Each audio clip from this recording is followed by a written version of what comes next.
Proposition से चलने से पहले हम लॉजिकल रीजनिंग की जो शुरुआत कर रहे हैं वो एक आर्गुमेंट से कर रहे हैं। आर्गुमेंट क्या होता है? आर्गुमेंट किसी को कन्विंस करने के लिए दिया गया एक कथन होता है। आर्गुमेंट किसी को कन्विंस करने के लिए दिया गया एक कथन होता है। जैसे कई टाइम होता है कि आप अपने फ्रेंड से कोई कार्य करवाना चाहते हैं और वो तैयार नहीं होता है। जब वो तैयार नहीं होता है तो उसको आप तैयार करने के लिए कई एक बातें बोलते हैं। जो बातें आप बोलते हैं उसको बोलने का जो उद्देश्य होता है कि आप अपने उस फ्रेंड को कन्विंस कर लीजिए अपने कार्य को करने के लिए।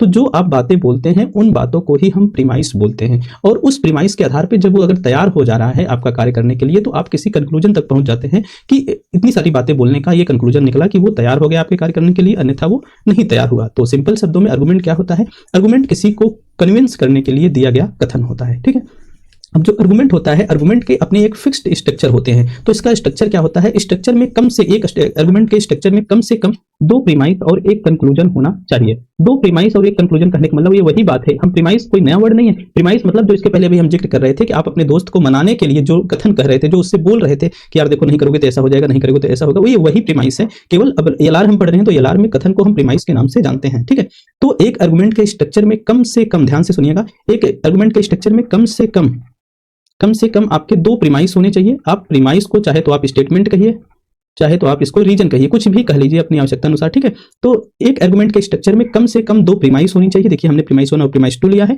और कम से कम उसमें एक कंक्लूजन होना चाहिए। अगर किसी के आर्गुमेंट के स्ट्रक्चर में कम से कम दो प्रीमाइस है और एक कंक्लूजन है तो उसे हम वैलिड स्ट्रक्चर कहेंगे आर्गुमेंट का। ठीक है, आर्गुमेंट का ये वैलिड स्ट्रक्चर है। अगर उसमें कंक्लूजन ही नहीं है तो वो आर्गुमेंट का सही स्ट्रक्चर नहीं है, या उसमें एक ही प्रीमाइस है तो वो भी आर्गुमेंट का सही स्ट्रक्चर नहीं। आप कहेंगे सर दो से अधिक नहीं हो सकता? हाँ हो सकता है, इसलिए मैंने लिखा है कम से कम दो से अधिक प्रीमाइसेज चल सकती हैं लेकिन दो से कम प्रीमाइसेज नहीं चल सकती हैं।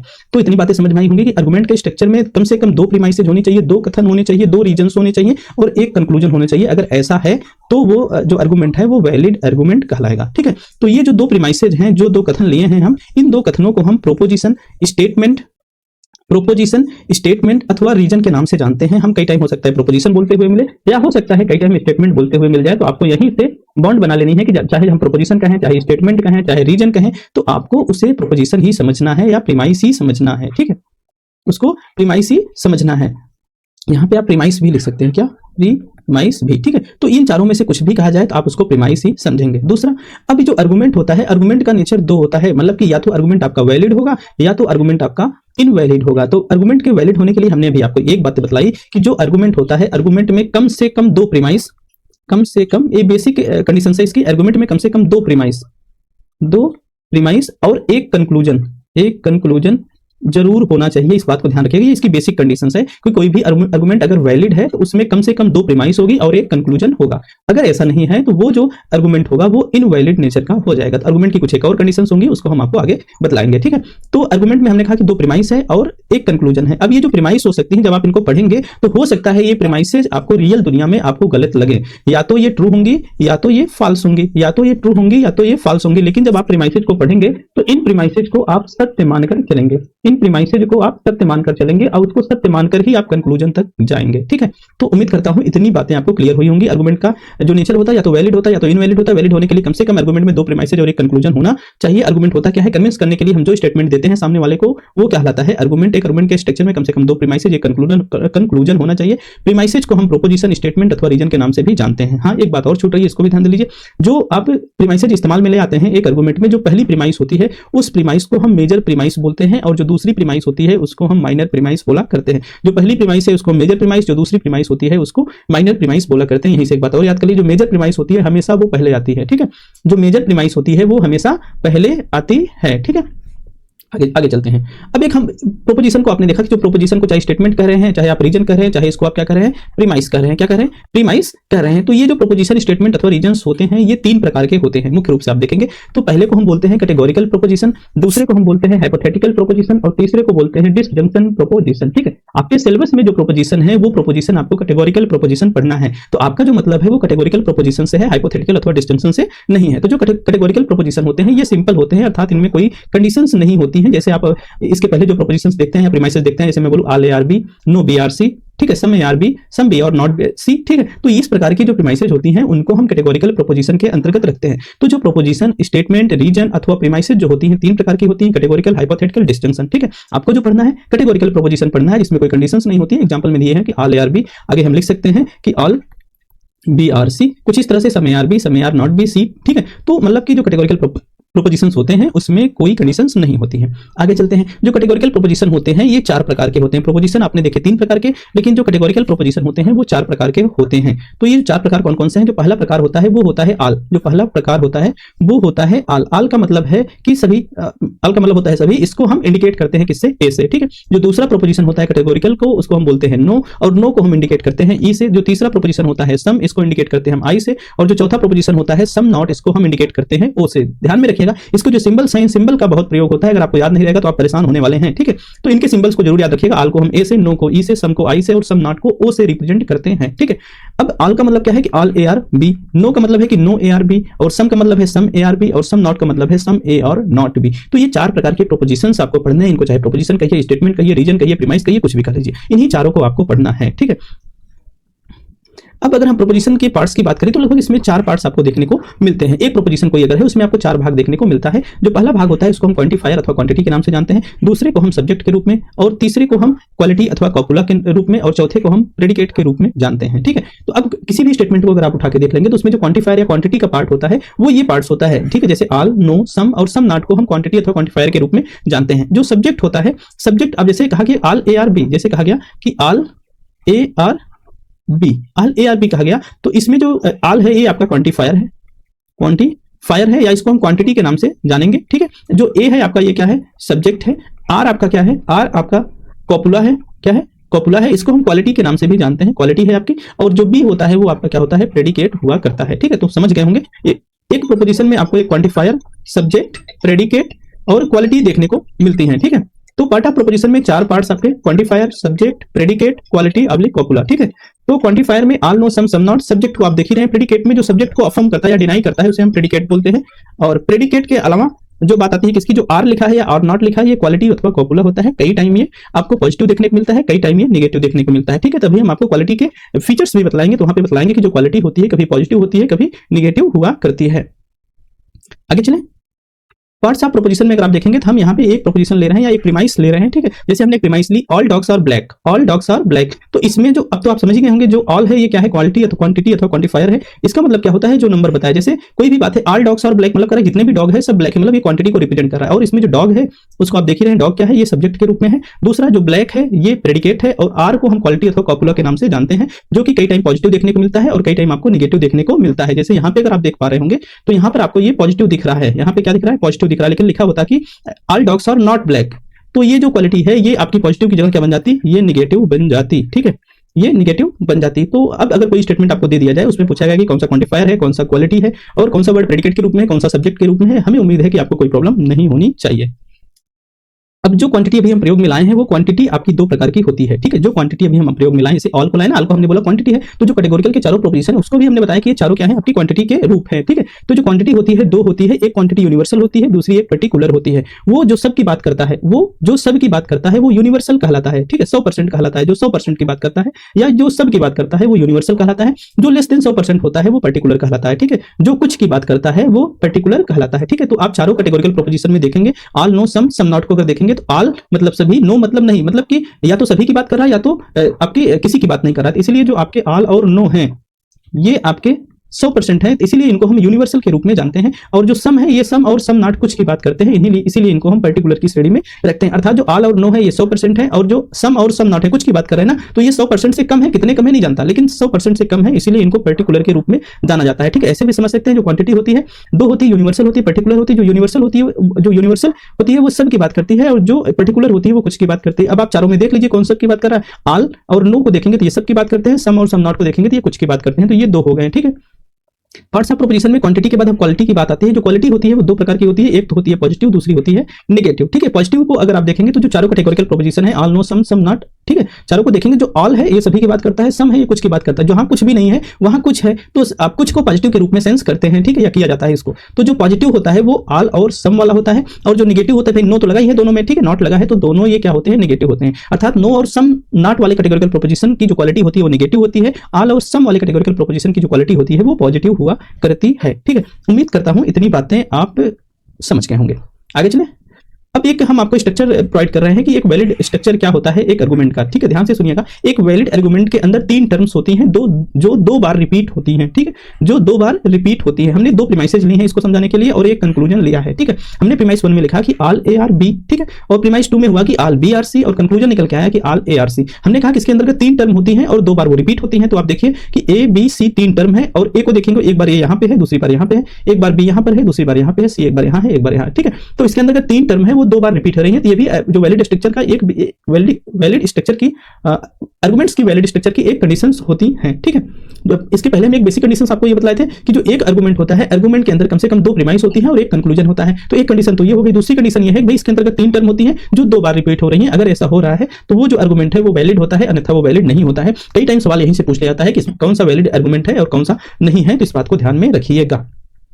अब हम आपको ले चल रहे हैं प्रॉपर्टी ऑफ कैटेगोरिकल प्रोपोजिशन की तरफ। प्रॉपर्टी ऑफ कैटेगोरिकल प्रोपोजिशन की तरफ हमने आपको बताया कि जो प्रोपोजिशंस है कैटेगोरिकल में 4 प्रोपोजिशंस हैं, ठीक है। हमने पहले को बोला ऑल, दूसरे को नो, तीसरे को सम और चौथे को सम नॉट के रूप में। अब इन्हीं चारों से संबंधित एक एक स्टेटमेंट यहाँ पे लिखा गया है कि all dogs are black, no dogs are black, some dogs are black and some dogs are not black, ठीक है। अभी हम आपको बताएं कि एक स्टेटमेंट देके सिखाया कि उसकी हम क्वालिटी और क्वांटिटी को कैसे इंडिकेट करते हैं, ठीक है। तो इस स्टेटमेंट को अगर आप गौर करें और हमको बताएं कि इसकी क्वालिटी क्या है, तो ऑल डॉग्स आर ब्लैक की अगर क्वालिटी हम आपसे पूछेंगे तो सर आप कहेंगे सर अभी आपने बताया कि ऑल डॉग्स आर ब्लैक की जो क्वालिटी होगी वो ऑल होगी, नो डॉग्स आर में नो होगी, सम डॉग्स आर ब्लैक में सम होगी और some dogs are not black में सम नॉट हुआ करेगी।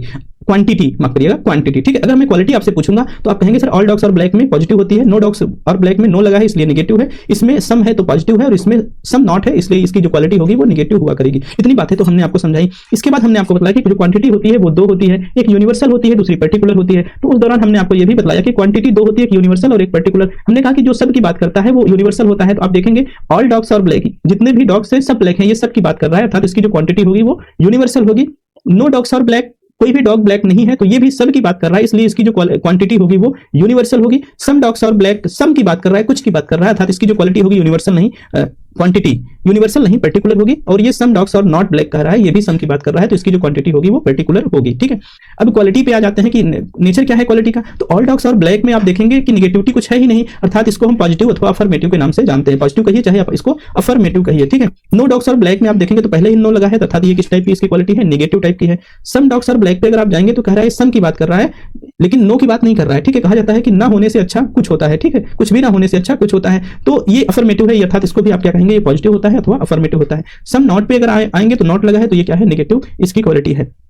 तो आपने देखा चारों कैटेगोरिकल प्रोपोजिशन में जो 2 हैं वो यूनिवर्सल है और 2 पर्टिकुलर है और इसमें भी 2 पॉजिटिव हैं और 2 नेगेटिव हैं। तो आपको इसको ध्यान में रखना है, ठीक है। तो जैसे इसमें ऑल, आप इसकी अगर इसको देखेंगे तो इसमें 4 प्रकार के प्रोपोजिशंस आ रहे हैं, एक ऑल, नो, सम और सम नॉट, ठीक है। तो अगर आप इसको देखेंगे तो ऑल में जो नेचर ऑफ क्वांटिटी होती है इसकी यू होती है और क्वालिटी उसकी ए होती है, यू ए आप कह सकते हैं इसको। नो को अगर आप देखेंगे तो यू होता है और एन होता है, मतलब यूनिवर्सल नेगेटिव। सम को अगर आप देखेंगे तो ये पी होता है और चाहे तो इसको ए कह दीजिए पर्टिकुलर और अफर्मेटिव।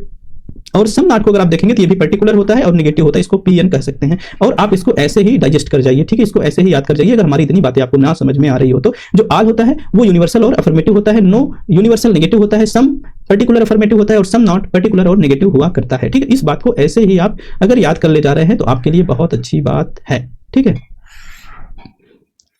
आपके लिए बहुत अच्छी बात है। तो चलिए आगे चले। अब एक क्वेश्चंस आपको देखने को मिलेंगे कि find out the quantity and quality of the proposition, ठीक है। तो एक प्रोपोजिशन दिया गया है और कह रहा है कि इसकी क्वांटिटी और क्वालिटी आपको बताना है, ठीक है। तो प्रोपोजिशन क्या है, नो कार और ट्रक, नो कार और ट्रक, ठीक है। अभी अभी हमने देखा कि ऑल और जो नो होते हैं वो यूनिवर्सल टाइप के होते हैं, यूनिवर्सल टाइप के होते हैं, ठीक है। तो अब ये तो यूनिवर्सल हो गया, पहला तो काम ये हो गया कि ये यूनिवर्सल टाइप का है, ठीक है, यूनिवर्सल है। दूसरा कि अब ये नो लगा है इसलिए यूनिवर्सल के साथ में ये क्या है, नेगेटिव है। तो इसका जवाब क्या होगा, यूनिवर्सल एंड नेगेटिव। कई टाइम ऐसे ही सवाल आपसे एग्जाम में भी पूछ लिए जाते हैं। दूसरा, अब इसकी प्रॉपर्टी को थोड़ा सा और इलोबरेट करते हैं, हालांकि है तो सब कुछ वही, ठीक है। अब है तो कुछ भी अलग नहीं है। यहां पे आप देखिए ए ई आई ओ की बात है, ठीक है। ऑल का जो सिंबल है ए है, नो का ई है, सम का आई है और सम नॉट का ओ है, ठीक है। एक मूड कुछ दिन पहले हम आपसे 2-3 दिन पहले आपको मूड की क्लास लिए थे, तो ये केवल वही डिफरेंट है, स्लाइड चेंज करना भूल गया, ठीक है। तो जो ऑल का मूड होता है वो ए होता है, नो का जो मूड होता है ई होता है, सम का जो मूड होता है आई होता है और सम नॉट का जो मूड होता है वो ओ होता है। जैसे आपको 4 स्टेटमेंट दे दी गई, किसकी, ऑल, नो, सम और सम नॉट की। जैसे यही उदाहरण देख लीजिए, आपको 4 स्टेटमेंट दे दी गई, यही दी गई चारों स्टेटमेंट, चारों स्टेटमेंट यही दी गई कि all dogs are black, no dogs are black, some dogs are black and some dogs are not black, यही चारों स्टेटमेंट दे दी गई और आपसे कहा गया कि इसका मूड बताओ। तो इसका जब आप मूड बताने जाएंगे तो हमने आपसे यही आपको बताया कि जो ऑल का मूड होता है ए होता है, नो का ई, सम का आई और सम नॉट का ओ होता है। ठीक है, तो आपको जब इसका मूड पूछा जाएगा तो आप तुरंत कहेंगे इसका जो मूड होता है ए आई क्या भाई क्या गड़बड़ हो रहा है, ए आई, माफ करिएगा, ए ई आई ओ। ठीक है, माइंड से हट गया, ए ई आई ओ।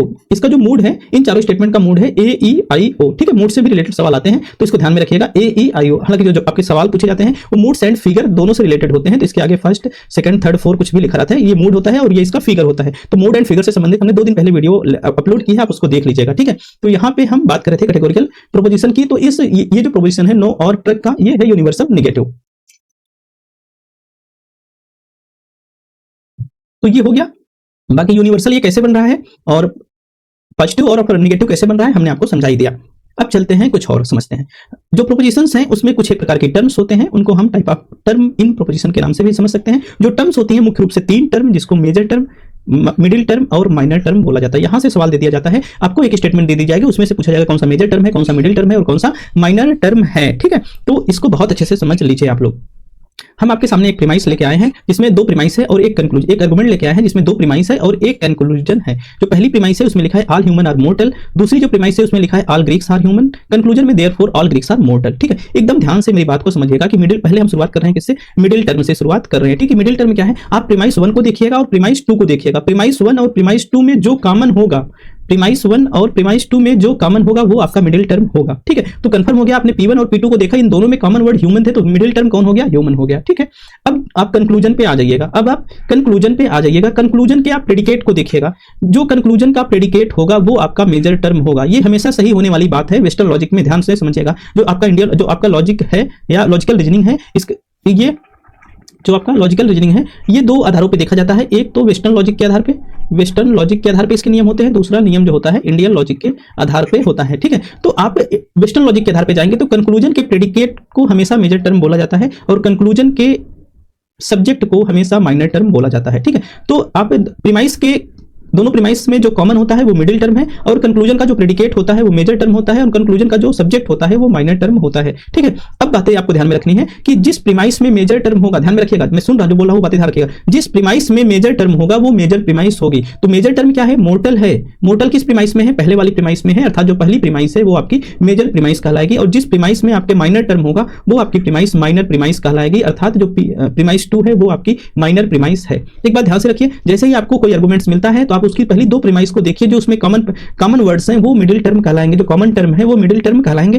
कंक्लूजन पे जाइए, उसके प्रेडिकेट को देखिए, प्रेडिकेट आपका मेजर टर्म होगा, सब्जेक्ट आपका माइनर टर्म होगा। अब देखिए कि मेजर टर्म कौन सी प्रीमाइस में आया है, जिस प्रीमाइस में आया है वो आपकी मेजर प्रीमाइस बन जाएगी और जिस प्रीमाइस में आपका माइनर टर्म आया है वो आपकी माइनर प्रीमाइस हो जाएगी। हमने 5 चीजें बताई, middle term, minor term, major term, minor premise and major premise. इनसे सवाल आपसे बराबर पूछे जाते हैं। कई बार होता है कि जो मेजर प्रीमाइस और माइनर प्रीमाइस होती है आपको कंफ्यूज करने के लिए आगे पीछे भी दे दिया जाता है, तो आप इस मेजर टर्म और माइनर टर्म के आधार पर, कंक्लूजन के माइनर टर्म और मेजर टर्म के आधार पर आप तय कर सकते हैं कौन सा मेजर प्रीमाइस है और कौन सा माइनर प्रीमाइस है। ठीक है, ये कुछ कंडीशंस हैं जो हमने अभी आपको बताई कि मेजर प्रीमाइस हमेशा प्रीमाइस 1 होगी, जो मेजर टर्म आएगी, जिसमें मेजर टर्म आएगी वो प्रीमाइस 1 होगी, जिसमें मेजर टर्म आएगी वो मेजर प्रीमाइस होगी। दूसरा, प्रीमाइस 1 एंड प्रीमाइस 2 का जो कॉमन टर्म होगा वो मिडिल टर्म होगा। मिडिल टर्म कभी भी कंक्लूजन में नहीं आएगा, इस बात को बताना यहाँ पे भूल गए। ये जो कॉमन वर्ड है प्रीमाइस 1 प्रीमाइस 2 का, ये कभी भी वेस्टर्न लॉजिक में अगर आप आर्गुमेंट्स को देखेंगे तो कभी भी कंक्लूजन में मिडिल टर्म नहीं आएगा। ठीक है, दूसरा, कंक्लूजन प्रेडिकेट्स और ऑलवेज मेजर टर्म और कंक्लूजन का जो सब्जेक्ट होता है वो ऑलवेज माइनर टर्म हुआ करता है। ये बातें, इतनी बातें हमने आपको बतलाई और समझाई। तो आगे चला जाए।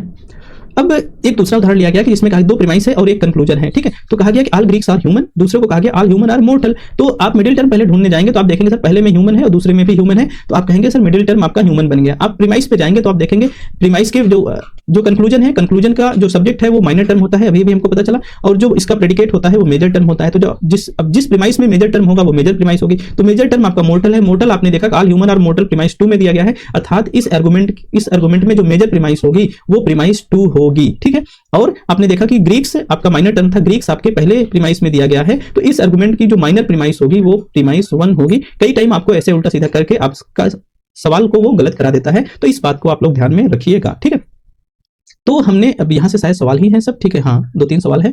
तो हमने आपको बतलाया क्या आज की क्लास में, एक बार उसको हम रिकैप कर देते हैं। ठीक है, हमने आपको लॉजिकल रीजनिंग में आर्गुमेंट से इसकी शुरुआत की थी कि आर्गुमेंट क्या होता है। हमने कहा कि आर्गुमेंट किसी को कन्विंस करने के लिए दिया गया कथन होता है। आर्गुमेंट में कम से कम 2 प्रीमाइस और एक कंक्लूजन अवश्य होता है। ये कभी वैलिड होता है, कभी इनवैलिड होता है। इसमें इसका जो स्ट्रक्चर होता है, इसके स्ट्रक्चर में कम से कम प्रीमाइस 1, प्रीमाइस 2 और कंक्लूजन शामिल होता है। जो पहली प्रीमाइस होती है मेजर होती है, दूसरी होती है माइनर होती है। जो प्रीमाइस 1 और प्रीमाइस 2 होती है ये ट्रू अथवा फॉल्स लिखी गई होती है, लेकिन आपको सत्य मानकर इसको चलना होता है। प्रीमाइस को हम प्रोपोजिशन, स्टेटमेंट अथवा रीजन के नाम से भी जानते हैं, ठीक है। अब प्रोपोजिशन के आधार पे आप अगर प्रोपोजिशन को डिवाइड करेंगे तो 3 प्रकार के प्रोपोजिशंस आपको देखने को मिलते हैं, कैटेगोरिकल, हाइपोथेटिकल और डिस्जंक्शन। आपको जो पढ़ना है कैटेगोरिकल प्रोपोजिशन, जिसमें कोई कंडीशंस नहीं होती हैं। कैटेगोरिकल प्रोपोजिशन 4 होते हैं, ऑल, नो, सम और सम नॉट। इनको हम ए, ई, आई, ओ से रिप्रेजेंट किया करते हैं। इनसे संबंधित स्टेटमेंट हमने नीचे दे रखे हैं। पार्ट्स ऑफ प्रोपोजिशन में जाएंगे तो 4 पार्ट इसके देखने को मिलते हैं, क्वांटिफायर अथवा क्वांटिटी, सब्जेक्ट, प्रेडिकेट, क्वालिटी अथवा कॉपुला, ठीक है। तो अब क्वांटिटी में क्या है कि all, no, some, some not, ये क्वांटिफायर अथवा क्वांटिटी है। सब्जेक्ट जैसे ऑल ए आर बी, तो ए इसका सब्जेक्ट हो जाता है और बी इसका प्रेडिकेट हो जाता है। जो हेल्पिंग वर्ब आप समझते हैं उसको हम क्वालिटी अथवा कॉपुला जानते हैं। कई टाइम ये पॉजिटिव होता है और कई टाइम ये नेगेटिव होता है। ये फिगर है ऑल डॉग्स और ब्लैक में देखेंगे, ऑल क्वांटिटी अथवा क्वांटिफायर है जो कि नंबर को रिप्रेजेंट करता है।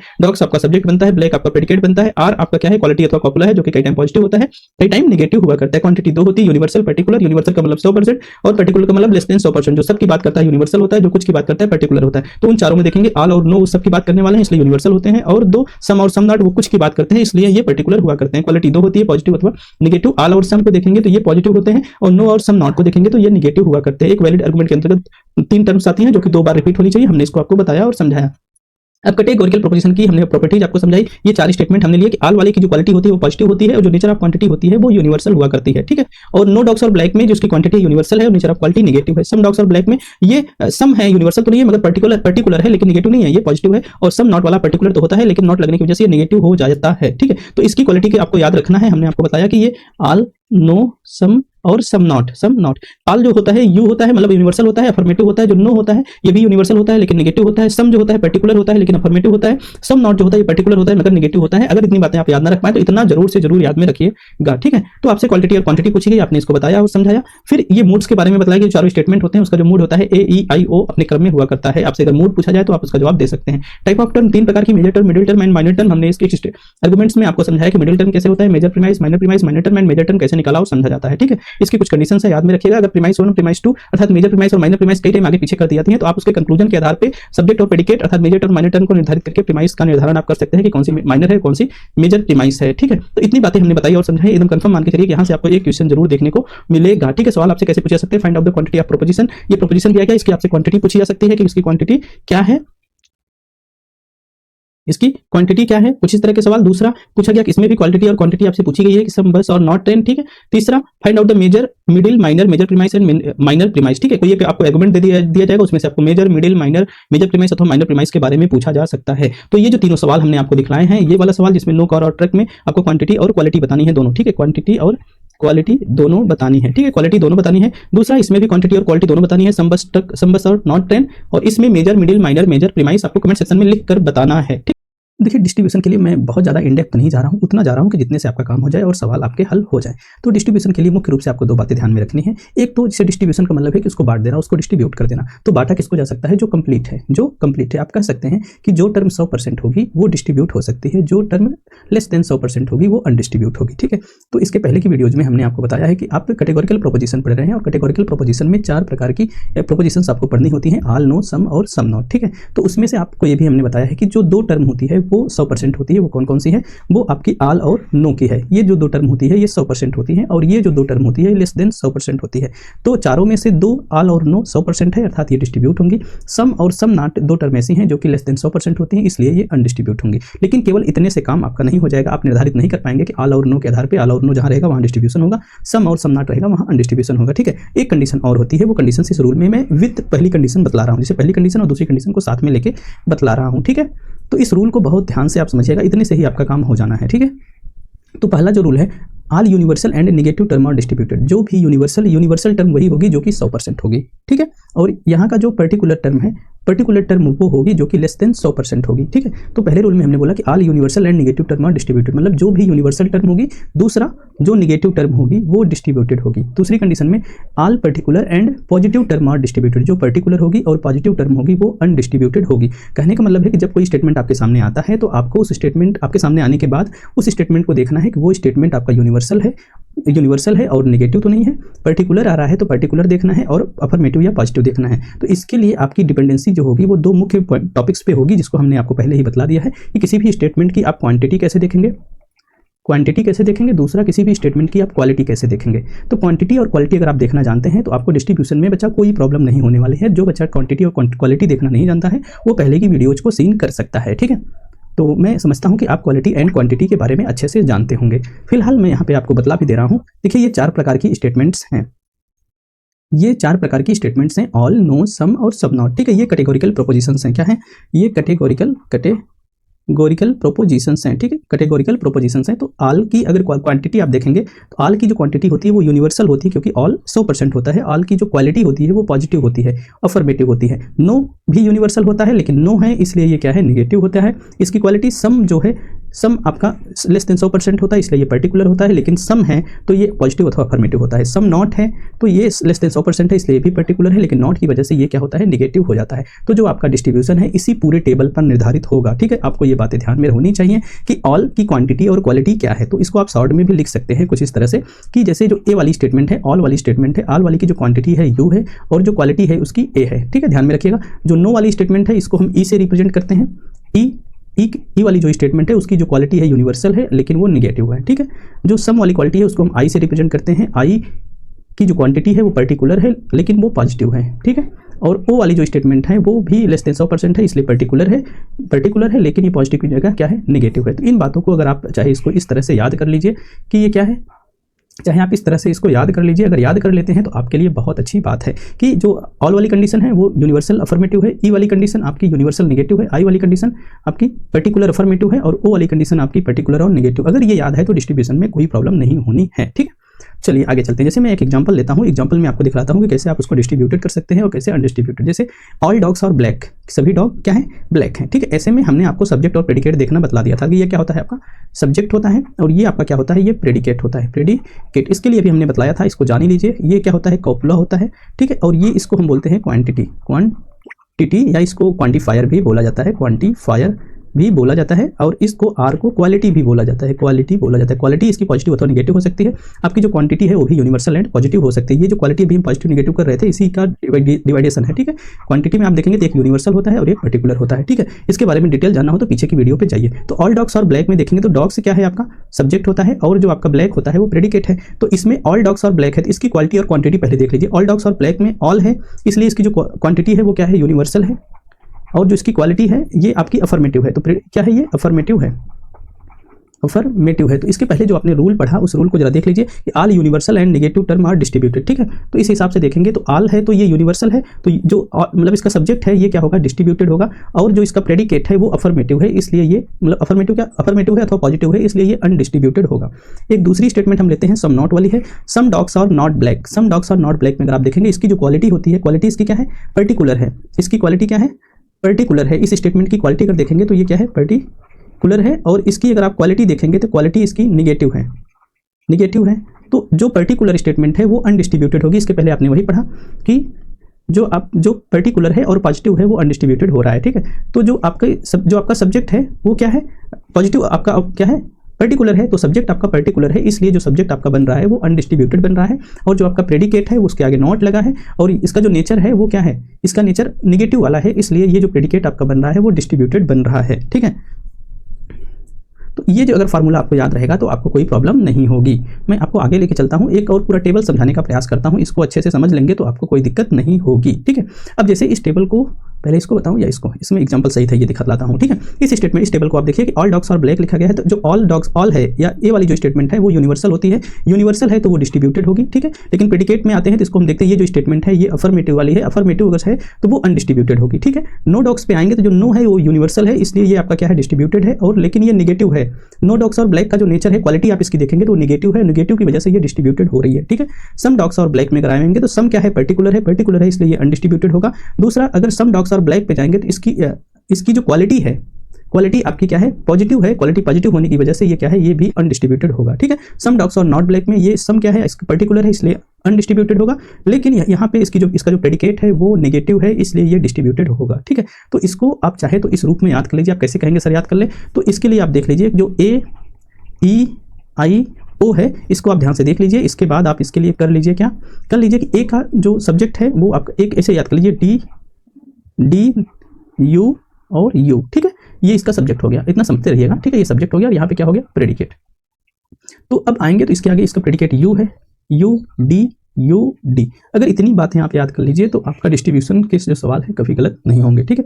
ए ई आई ओ, और इसका जो सब्जेक्ट है डिस्ट्रीब्यूटेड होगा, प्रेडिकेट अनडिस्ट्रीब्यूटेड होगा। ई वाला अगर स्टेटमेंट है मतलब नो वाला, डी डिस्ट्रीब्यूटेड होगा, आई मतलब सम वाला अनडिस्ट्रीब्यूटेड, ओ अर्थात आपका सम नॉट वाला वो अनडिस्ट्रीब्यूटेड होगा और डिस्ट्रीब्यूटेड होगा, ठीक है। तो हमने इस फार्मूले की मदद से आपको पूरा डिस्ट्रीब्यूशन कैसे होता है इसको समझाया। एक टेबल हमने और बनाई है, इसको भी देख लीजिए, है तो वही। जैसे जो आल वाली स्टेटमेंट होती है वो यूनिवर्सल होती है, 100% होती है, ठीक है, और इसकी जो क्वालिटी होती है, इसकी जो क्वांटिटी है यूनिवर्सल होती है, और जिसकी जो क्वालिटी होती है, क्वालिटी वो अफर्मेटिव हुआ करती है, ठीक है। तो हमने इसके पहले फार्मूले में बताया कि अगर कोई स्टेटमेंट या कोई टर्म ऐसी है जो कि यूनिवर्सल है और अगर वो नेगेटिव है तो वो क्या होगी, यूनिवर्सल है और नेगेटिव है तो वो डिस्ट्रीब्यूटेड होगी, और अगर वो पर्टिकुलर और पॉजिटिव है तो वो अनडिस्ट्रीब्यूटेड होगी। हमने यही बताया। तो मैं देखा कि आल वाली स्टेटमेंट में जो इसका सब्जेक्ट होता है वो यूनिवर्सल कंडीशन में है तो वो डिस्ट्रीब्यूटेड हो जाता है, लेकिन उसका जो प्रेडिकेट है वो पॉजिटिव कंडीशन में है इसलिए वो अनडिस्ट्रीब्यूटेड हो जाता है, ठीक है। नो वाली कंडीशन मतलब कि नो वाली कंडीशन में जो नो होता है इसकी क्वांटिटी भी यूनिवर्सल होती है, लेकिन इसका जो नेचर होता है नेगेटिव होता है। क्वांटिटी यूनिवर्सल है इसलिए ये डिस्ट्रीब्यूटेड बन गया, और ये नेगेटिव था तो इसलिए ये डिस्ट्रीब्यूटेड हो गया, ठीक है। सम वाली केस में जाएंगे तो सम लेस देन 100% होता है इसलिए इसका जो क्वांटिटी है वो पर्टिकुलर है, और इसकी जो क्वालिटी है वो पॉजिटिव है। तो पर्टिकुलर है इसलिए इसका जो सब्जेक्ट है अनडिस्ट्रीब्यूटेड हो गया, और ये अफर्मेटिव था इसका प्रेडिकेट इसलिए ये अनडिस्ट्रीब्यूटेड बन गया, ठीक है। सम नॉट में आएंगे तो लेस देन 100% है इसलिए ये पर्टिकुलर है तो इसलिए ये अनडिस्ट्रीब्यूटेड बन गया, और इसकी जो क्वालिटी है वो नेगेटिव थी। अगर क्वालिटी नेगेटिव थी तो इसका प्रेडिकेट आपका पॉजिटिव नेगेटिव बन रहा था, तो इसलिए इसका जो प्रेडिकेट बना वो डिस्ट्रीब्यूटेड बन गया, ठीक है। तो फिर से वही फार्मूला आप चाहें तो यहाँ पे लिख लीजिए और उसको याद कर लीजिए। ये बना डी, ये बना डी, ये बना यू, ठीक है, ये बना यू, ये बना डी, ये बना यू, फिर से ये बना डी। बस इतनी बातें आपको याद रखनी है, कोई भी सवाल गलत होने वाला नहीं है। डिस्ट्रीब्यूशन में आपको याद रखना ए ई आई ओ, ठीक है, ए ई आई ओ, दूसरा D D you U D U D, D D you और यू डी, बस इतना याद रखिए, कोई प्रॉब्लम नहीं होगी, सवाल आराम से हल हो जाएंगे। तो उम्मीद करता हूँ डिस्ट्रीब्यूशन की जो थ्योरी हमने आपको समझाई वो आपको समझ में आ गई होगी। अब हम आपको सवाल की तरफ ले चलते हैं और दो तीन सवाल कराते हैं, उसके बाद जो सवाल बचेंगे आप उसको कर लीजिएगा, ठीक है। तो चलिए पहले सवाल की तरफ ले चलते हैं। ध्यान से समझेंगे तो समझ जाएंगे कि मैं कह क्या रहा हूं। In the proposition which is particular positive, ठीक है, in a proposition which is particular positive. अगर कोई एक प्रोपोजिशन है जिसमें पर्टिकुलर पॉजिटिव है तो वो होगा क्या, ठीक है, पर्टिकुलर है और पॉजिटिव है। ध्यान से देखिए ये फार्मूले पे ही आधारित है, ठीक है। पर्टिकुलर है और पॉजिटिव है तो वो अनडिस्ट्रीब्यूटेड होगा, पर्टिकुलर है और पॉजिटिव है तो वो अनडिस्ट्रीब्यूटेड होगा। तो अब आइए हम अपने टेबल की तरफ चलते हैं। यहाँ पे जो हम आपको क्रक्स दिखाएं इसका डिस्ट्रीब्यूशन का, कोई चीज़ अगर पर्टिकुलर है और पॉजिटिव है तो बोथ आर क्या बनेंगी, अनडिस्ट्रीब्यूटेड होंगी, ठीक है। क्या होंगी, बोथ आर अनडिस्ट्रीब्यूटेड होंगी। तो कह रहा है in a proposition which is particular positive, तो क्या बनेगा, subject term is distributed but predicate is not distributed. अगर ये पर्टिकुलर है तो लेस देन 100% है तो ये आपका पर्टिकुलर है तो ये बनेगा, अगर पर्टिकुलर है तो ये तो अनडिस्ट्रीब्यूटेड बनेगा ही, अनडिस्ट्रीब्यूटेड बनेगा, और पॉजिटिव है इसलिए ये भी क्या होगा, अनडिस्ट्रीब्यूटेड बनेगा। तो कोई ऐसा विकल्प हो जो कहे कि बोथ आर अनडिस्ट्रीब्यूटेड, ठीक है। तो both subject and predicate are distributed, ये भी नहीं होगा। अब लिखा है subject is distributed, predicate is distributed, ठीक है, ये भी आपका गलत होगा। Neither the subject nor the predicate is distributed, ये विकल्प सही है कि ना तो सब्जेक्ट डिस्ट्रीब्यूट है ना तो प्रेडिकेट डिस्ट्रीब्यूट है, इसका मतलब है कि दोनों अनडिस्ट्रीब्यूट है। तो राइट विकल्प कौन बनेगा, बी वाला बन जाएगा। एक सवाल हम आपको और करा दे रहे हैं। Consider the following propositions, some musicians और singer find out the distribution of subject and predicate, ठीक है। तो अब ये सम वाली कंडीशन है, सम वाली कंडीशन का मतलब ये आई वाली कंडीशन है, अब सम है तो ये क्या है, पर्टिकुलर है, इसकी क्वांटिटी क्या है, पर्टिकुलर है, और इसकी जो क्वालिटी है वो क्या है, अफर्मेटिव है, या इसी को हम पॉजिटिव बोलते हैं, अफर्मेटिव है, ठीक है। तो ये पर्टिकुलर है और पॉजिटिव है, पर्टिकुलर होती है और जो पॉजिटिव होती है वो दोनों टर्म्स क्या होती है, अनडिस्ट्रीब्यूटेड होती हैं, ठीक है। देखिए दोनों किसमें अनडिस्ट्रीब्यूटेड है, तो ये तो सब्जेक्ट ये तो गलत हो रहा है, ठीक है। बोथ सब्जेक्ट प्रेडिकेट डिस्ट्रीब्यूटेड तो नहीं चाहिए क्योंकि पर्टिकुलर है तो डिस्ट्रीब्यूट होगी नहीं, ओनली प्रेडिकेट इज डिस्ट्रीब्यूटेड, ये भी खत्म। तो राइट विकल्प कौन बनेगा, neither subject nor predicate is distributed, ठीक है। एक सवाल और देख लीजिए कि एक स्टेटमेंट दिया गया है कि no dogs are black, which terms are distributed, कौन सी टर्म इसमें डिस्ट्रीब्यूटेड होगी, नो है, इसका मतलब क्या है कि ये ई वाली स्टेटमेंट है, कौन सी, ई वाली है। नो है तो यूनिवर्सल है तो वो डिस्ट्रीब्यूटेड होगी, ठीक है, वो डिस्ट्रीब्यूटेड होगी। और ब्लैक है तो ये पॉजिटिव है, ब्लैक है इसका प्रेडिकेट पॉजिटिव है तो ये क्या होगी, अनडिस्ट्रीब्यूट होगी, मतलब कि एक आपका डिस्ट्रीब्यूटेड होगा और एक अनडिस्ट्रीब्यूटेड होगा। तो आप देखिए कि बोथ सब्जेक्ट और predicate terms, neither subject not predicate terms, कह रहा है कि विच टर्म्स आर डिस्ट्रीब्यूटेड। अब अगर आप देखेंगे इसके हिसाब से तो आपका both subject and predicate terms distribute होगा, नहीं, neither subject not predicate term distribute होगा। एक मिनट, कुछ गड़बड़ हो रहा है क्या, नो आपका यूनिवर्सल है, और ये आपका, अच्छा इसकी जो क्वालिटी है, अच्छा भूल रहे हैं, जो ई वाली स्टेटमेंट है, ई वाली स्टेटमेंट यूनिवर्सल होती है, प्लस इसकी जो क्वालिटी होती है, इसकी क्वालिटी आपकी निगेटिव होती है, इसकी क्वालिटी आपकी निगेटिव होती है। तो यूनिवर्सल है इसलिए ये डिस्ट्रीब्यूटेड होगा, और इसकी क्वालिटी निगेटिव है इसलिए ये डिस्ट्रीब्यूटेड होगा। ठीक है, ये डिस्ट्रीब्यूटेड होगा। तो यहाँ पे कहने का विकल्प बन गया कि दोनों विकल्प है, सब्जेक्ट और प्रेडिकेट दोनों डिस्ट्रीब्यूटेड होंगे। तो कोई ऐसा विकल्प है, कह रहा है कि हाँ, तो इसमें थर्ड वाला विकल्प हो जाएगा, both subject and predicate terms are distributed. कुछ इस तरह से आपको सोचना होगा। तो आपको सोचना क्या है कि उसकी क्वालिटी और क्वांटिटी को सोचना है। क्वालिटी और क्वांटिटी को अगर आप सोच पा रहे हैं, आपको ध्यान में है, तो चीजें आप बहुत अच्छे से कर जाएंगे। फिर अगला सवाल देख लीजिए क्या है। अगला सवाल आपका है कि सम म्यूजिशियंस और नॉट सिंगर, सम नॉट वाली कंडीशन है, मतलब कि ए ई आई ओ वाली कंडीशन है, ओ वाली कंडीशन है। तो ये सम है तो पर्टिकुलर है, एकदम कंफर्म बात है। सम है तो ये पर्टिकुलर है, पर्टिकुलर है तो ये आपका क्या बनेगा, ये अनडिस्ट्रीब्यूटेड होगा। और लेकिन ये नॉट लास्ट में है, मतलब इसका नेचर जो है निगेटिव है, निगेटिव है तो ये डिस्ट्रीब्यूट होगा, यही तो बतलाया हम, ये डिस्ट्रीब्यूट होगा। तो जो आपका सब्जेक्ट होगा वो अनडिस्ट्रीब्यूट होगा, प्रेडिकेट आपका डिस्ट्रीब्यूट होगा। ठीक है, तो देखिए आपका सब्जेक्ट इसमें आपका अनडिस्ट्रीब्यूट है और प्रेडिकेट आपका डिस्ट्रीब्यूट है, अर्थात जो विकल्प बन के आएगा वो पहला वाला विकल्प राइट विकल्प होगा। कुछ इस तरह से सवाल आपसे बनाकर पूछे जाएंगे एग्जामिनेशन में। तो ये आपका क्वेश्चन नंबर 1 ये है, दूसरा ये है। अच्छा, 2 सवाल मैं आपके लिए छोड़ रहा हूँ, कमेंट सेक्शन में आप इस सवाल के जवाब जरूर पेस्ट करिएगा। ठीक है, इसके और इसके। ठीक है, उम्मीद करता हूं जिस तरीके से मैंने आपको डिस्ट्रीब्यूशन बतलाया है आपको अच्छे से समझ आया होगा। अगर किसी बच्चे को डिस्ट्रीब्यूशन यहाँ से कम समझ में आता है तो आप मेरी प्लेलिस्ट में जाके वहाँ से मेरी वीडियो देख लीजिएगा, जो डिस्ट्रीब्यूशन की मैं पढ़ाया हूँ। वहाँ पे मैं डिस्ट्रीब्यूशन का फाउंडेशन भी बतलाया हूँ कि आखिर कैसे ऑल नो सम और सम नॉट की वैल्यू डिस्ट्रीब्यूट होती है और कैसे अनडिस्ट्रीब्यूट होती है। यहाँ पे एग्जामिनेशन नजदीक है तो मैंने सीधे आपको रूल्स के हिसाब से मैंने डिस्ट्रीब्यूशन आपको सिखलाया। लेकिन अगर आप इसको भी सीख ले रहे हैं तो आपका सवाल कहीं से भी गलत नहीं होगा और आराम से आप डिस्ट्रीब्यूशन के सवाल को हल कर लेंगे। तो 2 क्वेश्चन आपके लिए है, इन दोनों का जवाब आपको कमेंट सेक्शन में पेस्ट करना है। इसके बाद फ्रेंड्स, अगर आपको ध्यान होगा तो कल की वीडियो में हम आपको प्रोपोजिशन बतलाए थे कि प्रोपोजिशन क्या होता है। तो उस समय हमने बताया कि प्रोपोजिशन को हम स्टेटमेंट, रीजन और प्रीमाइस के नाम से जानते हैं। स्टेटमेंट, रीजन और प्रीमाइस के नाम से जानते हैं। तो हमने आपको कल ही ये भी बताया कि जो ये प्रोपोजिशंस होते हैं ये मुख्यतः 3 प्रकार के होते हैं। एक को हम कैटेगोरिकल प्रोपोजिशन, दूसरे को हम हाइपोथेटिकल प्रोपोजिशन और तीसरे को डिसजंक्शन प्रोपोजिशन बोलते हैं। हमें जो प्रोपोजिशन पढ़ना है वो होता है कैटेगोरिकल प्रोपोजिशन, जो कि विदाउट कंडीशन वाला होता है। हमने कल की वीडियो में आपको ये भी बताया कि जो कैटेगोरिकल प्रोपोजिशन होते हैं वो 4 प्रकार के होते हैं। फर्स्ट को हम ऑल के नाम से, सेकंड को हम नो के नाम से, थर्ड को हम सम के नाम से और फोर्थ को हम सम नॉट के नाम से जाना करते हैं। अब ऑल को हम रिप्रेजेंट ए से करते हैं, नो को हम ई से करते हैं, सम को आई से करते हैं और सम नॉट को हम ओ से रिप्रेजेंट किया करते हैं। तो कैटेगोरिकल प्रोपोजिशन में ये 4 टाइप की स्टेटमेंट्स होती हैं। अगर इन चारों स्टेटमेंट्स का हम आपस में रिलेशन देखें तो ये जो रिलेशन हमको मिलता है उस रिलेशन को हम क्लासिकल स्क्वायर ऑफ अपोजिशन के नाम से जानते हैं। मतलब ए टाइप की हमने स्टेटमेंट यहाँ पे रखी है, all A are B, no type की नो ए आर बी, आपकी थर्ड सम टाइप की सम ए आर बी और सम नॉट टाइप की सम ए और नॉट बी। ठीक है, इन चारों टाइप की प्रोपोजिशंस में या स्टेटमेंट्स में जब हम रिलेशनशिप देखते हैं तो जो रिलेशनशिप आती है उसी को ही हम क्लासिकल स्क्वायर ऑफ अपोजिशन के नाम से समझते हैं। तो आइए, रिलेशनशिप बिटवीन कैटेगोरिकल प्रोपोजिशन। ठीक है, तो जो आपको हमने कल तक बताया था कि 4 टाइप की स्टेटमेंट्स हैं, इसमें हमने कहा कि ऑल टाइप में all dogs are black, no dogs are black, some dogs are black and some dogs are not black. ये 4 प्रकार की स्टेटमेंट्स बताई थी। इसके लिए हमने अभी भी आपको बताया ये ए टाइप की होती है, ई टाइप की होती है, आई टाइप की होती है और ओ टाइप की होती है। कल हमने आपको इसके बारे में भी बताया था कि आप इसकी क्वांटिटी को और इसकी क्वालिटी को कैसे डिनोट करेंगे। तो हमने कहा कि ए और जो नो टाइप की होती हैं वो यूनिवर्सल टाइप की होती है, उनकी जो क्वांटिटी होती है यूनिवर्सल होती है, और जो सम और सम नॉट वाली होती है उनकी जो क्वांटिटी होती है वो पर्टिकुलर हुआ करती है। इसी प्रकार क्वालिटी में जाएंगे तो जो ऑल होती है, ऑल एंड सम की जो क्वालिटी होती है वो पॉजिटिव होती है, नो और सम नॉट की जो क्वालिटी होती है वो नेगेटिव हुआ करती है। ये बातें भी बाकायदा आपको आनी चाहिए। ठीक है, तो अब जो रिलेशनशिप देखी जाती है इन स्टेटमेंट्स के बीच में वो 5 प्रकार की रिलेशनशिप देखी जाती है। पहले को हम बोलते हैं कॉन्ट्रेरी, या अगर इसको हम पहला ना बोले बोल ही सकते हैं, कोई इशूज नहीं है। ठीक है, पहले को अगर हम बोले तो कंट्राडिक्टरी, मतलब कि कंट्राडिक्टरी, 2 स्टेटमेंट्स के बीच में आपस में विरोधाभास का रिलेशनशिप होता है। दूसरे को हम कंट्रेरी रिलेशनशिप बोल सकते हैं, तीसरे को हम सब कंट्रेरी रिलेशनशिप बोल सकते हैं और चौथे को हम सब अल्टरनेशन रिलेशनशिप बोल सकते हैं। तो ये 4 प्रकार की रिलेशनशिप्स आपको पढ़नी है इन चारों प्रकार की स्टेटमेंट्स में, ए, ई, आई और ओ में। ठीक है, तो जो स्क्वायर ऑफ अपोजिशन है इसमें आपको इस फिगर को बिल्कुल अपने माइंड में फिट कर लेना है। इसी फिगर के आधार पे आपको स्क्वायर ऑफ अपोजिशन पूरा का पूरा समझना है। ठीक है, तो 4 प्रकार की रिलेशनशिप कंट्राडिक्टरी, कॉन्ट्रेरी, सब कंट्रेरी एंड सब अल्टरनेशन। ठीक है, इन्हीं चारों प्रकार से आपको सवाल देखने को मिलता है। तो सबसे पहले हम कॉन्ट्राडिक्टरी रिलेशनशिप की बात करते हैं।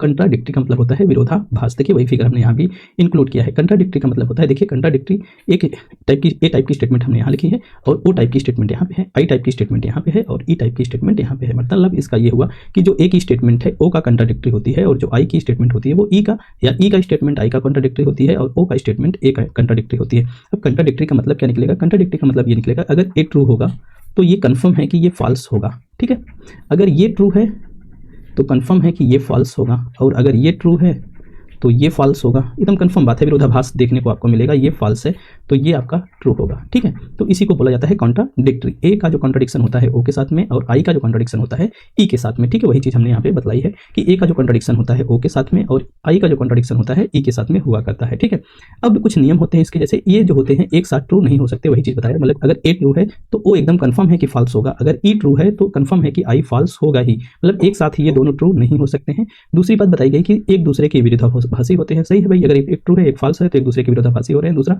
एक साथ एक जैसे नहीं होंगे, कैसे होंगे, जब कॉन्ट्राडिक्टरी है तो अब ये ट्रू होगा तो फॉल्स होगा, तो एक साथ एक जैसे हो ही नहीं सकते हैं। दूसरा, एक साथ ना तो सत्य होते हैं ना तो असत्य हो सकते हैं। मैंने ये सारी लाइनें इसलिए भी लिखी हैं क्योंकि कई टाइम आपको इसी ही लाइनों से सवाल बना के पूछ लिया जाता है। ठीक है, एक साथ ना तो ये सत्य हो सकते हैं ना तो असत्य हो सकते हैं, इतनी बातें शायद आप समझ गए होंगे।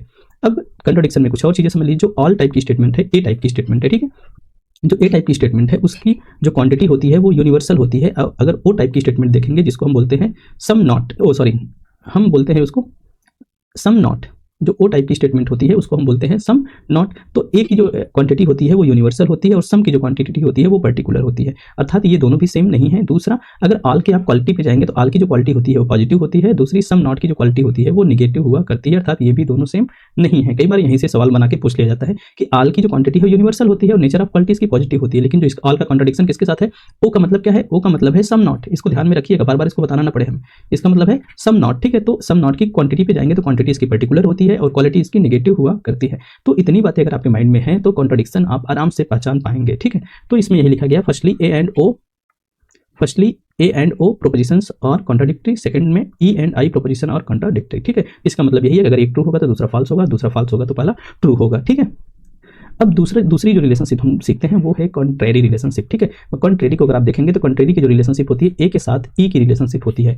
ए के साथ ई की रिलेशनशिप कहने का मतलब है कि ऑल के साथ नो की रिलेशनशिप देखी जाती है, ऑल के साथ में नो की रिलेशनशिप देखी जाती है। एक लाइन में याद रखिएगा इसको कि दोनों एक साथ ट्रू नहीं हो सकते जबकि फॉल्स हो सकते हैं। कहने का मतलब यह है कि अगर ये ट्रू है तो ये ट्रू किसी भी हाल में नहीं हो सकता है। ठीक है, ट्रू नहीं होगा, लेकिन अगर एक फॉल्स है तो दूसरे के फॉल्स होने की संभावनाएं बनी रहेगी, दूसरा फॉल्स हो सकता है, लेकिन ध्यान में रखिएगा कि एक साथ ट्रू नहीं होंगे। अब दोनों में थोड़े से डिफरेंसेज हैं, जैसे आल की अगर आप क्वांटिटी को देखेंगे तो आल की जो क्वांटिटी होती है यूनिवर्सल होती है और नो की भी जो क्वांटिटी होती है वो यूनिवर्सल होती है। कहने का मतलब है कि जो कॉन्ट्रेरी रिलेशनशिप बनता है यू के साथ यू का बनता है, और अगर इसकी क्वालिटी पे जाएंगे तो आल की जो क्वालिटी होती है वो अफर्मेटिव होती है और नो की जो क्वालिटी होती है वो नेगेटिव हुआ करती है। तो एक की जो रिलेशनशिप बनती है वो एन के साथ बनती है। ठीक है, एन के साथ बनती है। अगर इसका आप एग्जांपल देखना चाहें तो कुछ तरह का एग्जांपल, जैसे हमने ऑल का एक स्टेटमेंट लिया कि ऑल ह्यूमन आर फॉरेस्टर, तो इसका कॉन्ट्रेरी क्या बन सकता है, देखिए ये ट्रू है तो ये फॉल्स होगा ही, तो कॉन्ट्रेरी इसका होगा कि नो ह्यूमन आर फॉरेस्टर। ठीक है, नो ह्यूमन आर फॉरेस्टर मतलब उल्टा हो जाएगा, लेकिन ट्रू नहीं होने वाला है। ठीक है, तो दोनों एक साथ ट्रू नहीं हो सकते हैं जबकि एक साथ फॉल्स हो सकते हैं, ये बात आप ध्यान में रखिएगा। अब तीसरा है सब कॉन्ट्रेरी। सब कॉन्ट्रेरी मतलब यहाँ पे आपने कॉन्ट्रेरी देखा और यहाँ पे इसकी है सब कॉन्ट्रेरी। कॉन्ट्रेरी का ये उल्टा होता है। कहने का मतलब ये है कि वहाँ पे दोनों एक साथ ट्रू नहीं हो रहे थे लेकिन फॉल्स हो रहे थे। यहाँ पे क्या है कि both can be true but can not be false. यहाँ पे क्या था, दोनों एक साथ ट्रू नहीं हो सकते थे जबकि फॉल्स हो सकते थे। यहाँ पे क्या है कि both can be true but can not be false, दोनों एक साथ, मतलब कि सब कॉन्ट्रेरी का रिलेशन किसके साथ है, आई और ओ के साथ में रिलेशनशिप है। मतलब क्या है इसका मतलब, इसका है सम का जो रिलेशनशिप है वो सम नॉट के साथ में है, वो सम नॉट के साथ में है। तो ये दोनों एक साथ ट्रू हो सकते हैं, मतलब अगर ये ट्रू है तो ये ट्रू हो सकता है, लेकिन अगर ये फॉल्स है तो ये भी फॉल्स नहीं हो सकता है। मतलब कि both can be true but can not be false. ठीक है, अगर इनकी क्वांटिटी और क्वालिटी पे चलोगे तो जो सम की क्वालिटी होती है वो क्वांटिटी होती है वो पर्टिकुलर होती है और इसकी नेचर ऑफ जो क्वालिटी होती है वो पॉजिटिव टाइप की होती है। अगर सम नॉट पे जाएंगे तो ये भी होता तो पर्टिकुलर है बट इसकी जो क्वालिटी होती है वो निगेटिव टाइप की हुआ करती है। ठीक है, तो आपने अभी भी क्या देखा, कॉन्ट्राडिक्शन को देखा कि कॉन्ट्राडिक्टरी कैसे हम देखते हैं। दूसरा, ए के साथ में ई की कॉन्ट्रेरी रिलेशनशिप देखी कि दोनों एक साथ ट्रू नहीं हो सकते हैं, फॉल्स हो सकते हैं। और यहाँ पे आपने देखा सब कॉन्ट्रेरी में आपने देखा कि दोनों एक साथ ट्रू हो सकते हैं बट फॉल्स नहीं हो सकते। तो ये रिलेशनशिप किसकी है, सब कॉन्ट्रेरी की है। ठीक है, आगे बढ़ते हैं, हम देखते हैं लास्ट है जिसको हम बोलते हैं सब अल्टरनेशन। अब तक यहाँ पे आप दो स्टेटमेंट को देख रहे थे, लेकिन अब यहाँ पे हम चार स्टेटमेंट को देख रहे हैं। मतलब एक रिलेशनशिप हम देख रहे हैं आई के साथ में, वर्टिकल रिलेशनशिप देख रहे हैं। ठीक है, एक ही हम देख रहे हैं आई के साथ में, और ई की रिलेशनशिप जो देख रहे हैं वो ओ के साथ में रिलेशनशिप हम देख रहे हैं। ठीक है, अब एक सवाल ये भी बन सकता है कि जो कॉन्ट्राडिक्शन में रिलेशनशिप बनता है वो डायगोनल बनता है, ध्यान में रखिएगा, वो जो कॉन्ट्राडिक्शन रिलेशनशिप बनता है वो डायगोनल बनता है। ठीक है, और अगर कॉन्ट्रेरी रिलेशनशिप को देखेंगे तो जो कॉन्ट्रेरी रिलेशनशिप होता है वो हॉरिजॉन्टल बनता है। सब कॉन्ट्रेरी भी आपका सब कॉन्ट्रेरी रिलेशनशिप भी हॉरिजॉन्टल बनता है। और अगर आप सब अल्टरनेशन की रिलेशनशिप देखेंगे तो सब अल्टरनेशन की जो रिलेशनशिप होती है वो वर्टिकल बनती है। ठीक है, इस बात को ध्यान में रखिएगा। तो सब अल्टरनेशन में दो बातें केवल याद में रखनी है, यो याद रखनी है, up with false down with true. ठीक है, up with false down with true कहने का मतलब ये है कि अगर ए ट्रू है अगर ऑल ट्रू है तो सम भी ट्रू हो सकता है या ट्रू होगा, ठीक है, ऐसे कहिए ट्रू होगा। लेकिन अगर आप बॉटम से टॉप की तरफ जाएंगे, अगर सम ट्रू है, अगर सम ट्रू है तो ये ट्रू नहीं होगा, ठीक। अगर अप जाएंगे तो वो फॉल्स हो जाएगा, अगर डाउन आएंगे तो वो ट्रू रहेगा, ठीक है। अप विथ फॉल्स और डाउन विथ ट्रू, यहाँ पर भी वही चीजें होंगी। तो अगर ई और ई के रिलेशनशिप को देखेंगे तो अगर आप अप जाएंगे तो फॉल्स मिलेगा, और अगर आप बॉटम आएंगे तो ट्रू मिलेगा। बॉटम आएंगे ट्रू मिलेगा, कहने का मतलब ये है कि अगर आपका ये ट्रू है, नो ट्रू हो रहा है, तो सम नॉट भी ट्रू होगा, सम नॉट भी क्या होगा, ट्रू होगा। लेकिन अगर आपका ये फॉल्स हो रहा है तो ये भी आपका क्या हो जाएगा, फॉल्स हो जाएगा, ठीक है। तो ये कंडीशंस बनी होनी चाहिए, ठीक है। सॉरी, यहाँ पे क्या हो जाएगा, ट्रू हो जाएगा, तो उल्टा बन जाएगा। तो यहाँ पे अगर आप इसकी क्वांटिटी और इसकी क्वालिटी को देखेंगे तो आल की जो क्वांटिटी होती है यूनिवर्सल टाइप की होती है, और इसकी जो क्वालिटी होती है पॉजिटिव होती है। आल का हम सम के साथ देख रहे हैं ना, अगर सम की आप क्वांटिटी देखेंगे तो ये पर्टिकुलर है, और इसकी क्वालिटी जो है पॉजिटिव अथवा अफर्मेटिव कहलाती है। अगर नो का हम देख रहे हैं किसके साथ में, सम नॉट में, तो नो की जो क्वांटिटी होती है यूनिवर्सल होती है, और उसकी जो क्वालिटी होती है वो नेगेटिव टाइप की हुआ करती है। सम नॉट में देखेंगे, सम नॉट की जो क्वांटिटी होती है पर्टिकुलर होती है, और इसकी जो क्वालिटी होती है वो नेगेटिव टाइप की हुआ करती है, ठीक है। तो ये है सब अल्टरनेशन। मुख्य पॉइंट आपको ये ध्यान में रखना है कि अगर हम अप चलेंगे तो वो फॉल्स होगा, अगर डाउन आ रहे हैं तो ट्रू होगा, ठीक है। Up with false, down with true, ठीक है। तो ये बातें हैं किसकी, सब अल्टरनेशन की, ठीक है। अब जैसे एक छोटा सा स्टेटमेंट लिया गया कि ऑल इंडियन ईट मैंगो, ऑल इंडियन ईट मैंगो, ठीक है। दूसरा स्टेटमेंट है सम इंडियंस ईट मैंगो, और एग्जांपल ऑफ किसका, मतलब कह रहा है कि एग्जांपल किसका है। अब देखिए यहीं से समझना है कि यहाँ पे ऑल की बात है, और आई का मतलब क्या होता है, सम। आई का मतलब क्या होता है, सम, ठीक है। तो ये कह रहा है कि ऑल इंडियंस और ईट मैंगो, ऑल इंडियंस और ईट मैंगो, अगर सभी इंडियंस मैंगो खा रहे हैं तो सम इंडियंस ईट मैंगो, तो सिंपल सी बात है वो ट्रू हो जाएगा। लेकिन जैसे ही अगर आप कहेंगे सम इंडियंस ईट मैंगो और उसके आधार पे ये निकालेंगे कि ऑल इंडियंस ईट मैंगो, तो वो क्या हो जाएगा, गलत हो जाएगा। वो क्या हो जाएगा, मतलब कि ऑल में से सब में से कुछ हो सकता है, लेकिन कुछ में से ऑल नहीं हो सकता है। इस बात को आप समझ रहे होंगे, ठीक है। तो यहाँ पे लिखा गया कि some Indians eat mango and all Indians eat mango और write example of subalternation. आप कहेंगे नो, ये राइट एग्जांपल नहीं है, क्योंकि यहाँ पे सम में से सब को निकाला जा रहा है, कुछ में से ऑल को निकाला जा रहा है, तो ये राइट एग्जांपल नहीं हो सकता है, ठीक है। तो ये कुछ बातें रही किसकी, आपके स्क्वायर ऑफ अपोजिशन की, जिसमें हमने 4 प्रकार की रिलेशनशिप देखी। एक को हमने बोला कॉन्ट्राडिक्टरी, दूसरे को हमने बोला कंट्रेरी। कंट्रेरी में हमने बताया कि दोनों एक साथ ट्रू हो सकते हैं लेकिन फॉल्स नहीं हो सकते हैं। आप सब कंट्रेरी में आएंगे तो दोनों आपके ट्रू हो सकते हैं लेकिन फॉल्स नहीं हो सकते हैं, और इसमें आएंगे तो अप चलेंगे तो ट्रू फॉल्स होगा, और डाउन आएंगे तो ट्रू होगा। इतनी बातें अगर आप ध्यान में रखेंगे तो आपको सवालों में कोई प्रॉब्लम नहीं आने वाली है, ठीक है। अब देखिए ये जो फिगर है, ये फिगर आपको बिल्कुल क्रिस्टल क्लियर कर देगा। अगर ये फिगर भी आपके माइंड में है तो कोई दिक्कत वाली बात नहीं होगी चाहिए, ठीक है। हमने बोला इसके लिए कि ये दोनों का भाई कॉन्ट्राडिक्शन रिलेशन होता है, ए का ओ के साथ में और आई का ई के साथ में। तो अगर एक ट्रू है तो एक फॉल्स होगा, एक फॉल्स है तो एक ट्रू होगा। दूसरा हमने इसके साथ में बोला कि दोनों एक साथ में ट्रू नहीं हो सकते हैं लेकिन फॉल्स हो सकते हैं, ठीक है। दोनों एक साथ में ट्रू नहीं हो सकते हैं लेकिन फॉल्स हो सकते हैं। इधर दोनों एक साथ में ट्रू हो सकते हैं लेकिन फॉल्स नहीं हो सकते हैं, ठीक है। इस बात को ध्यान में रखिएगा। कंट्रेरी, दोनों एक साथ में ट्रू नहीं हो सकते हैं लेकिन फॉल्स हो सकते हैं, और अगर आप सब कंट्रेरी में आएंगे तो दोनों both can be true but can not be false.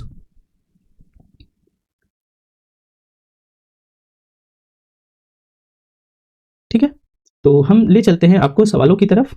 वहां पे हम आपको कुछ चीजें सिखलाते हैं कि 2-4 सवाल कराते हैं कि कैसे सवाल आते हैं आपके एग्जामिनेशन में। ये टेबल से शायद आप सब लोग परिचित होंगे, कल की वीडियो में भी ये टेबल शामिल था, आज की वीडियो में भी ये शामिल है। यहाँ से हम क्वांटिटी और क्वालिटी को इंडिकेट किया करते हैं, ठीक है।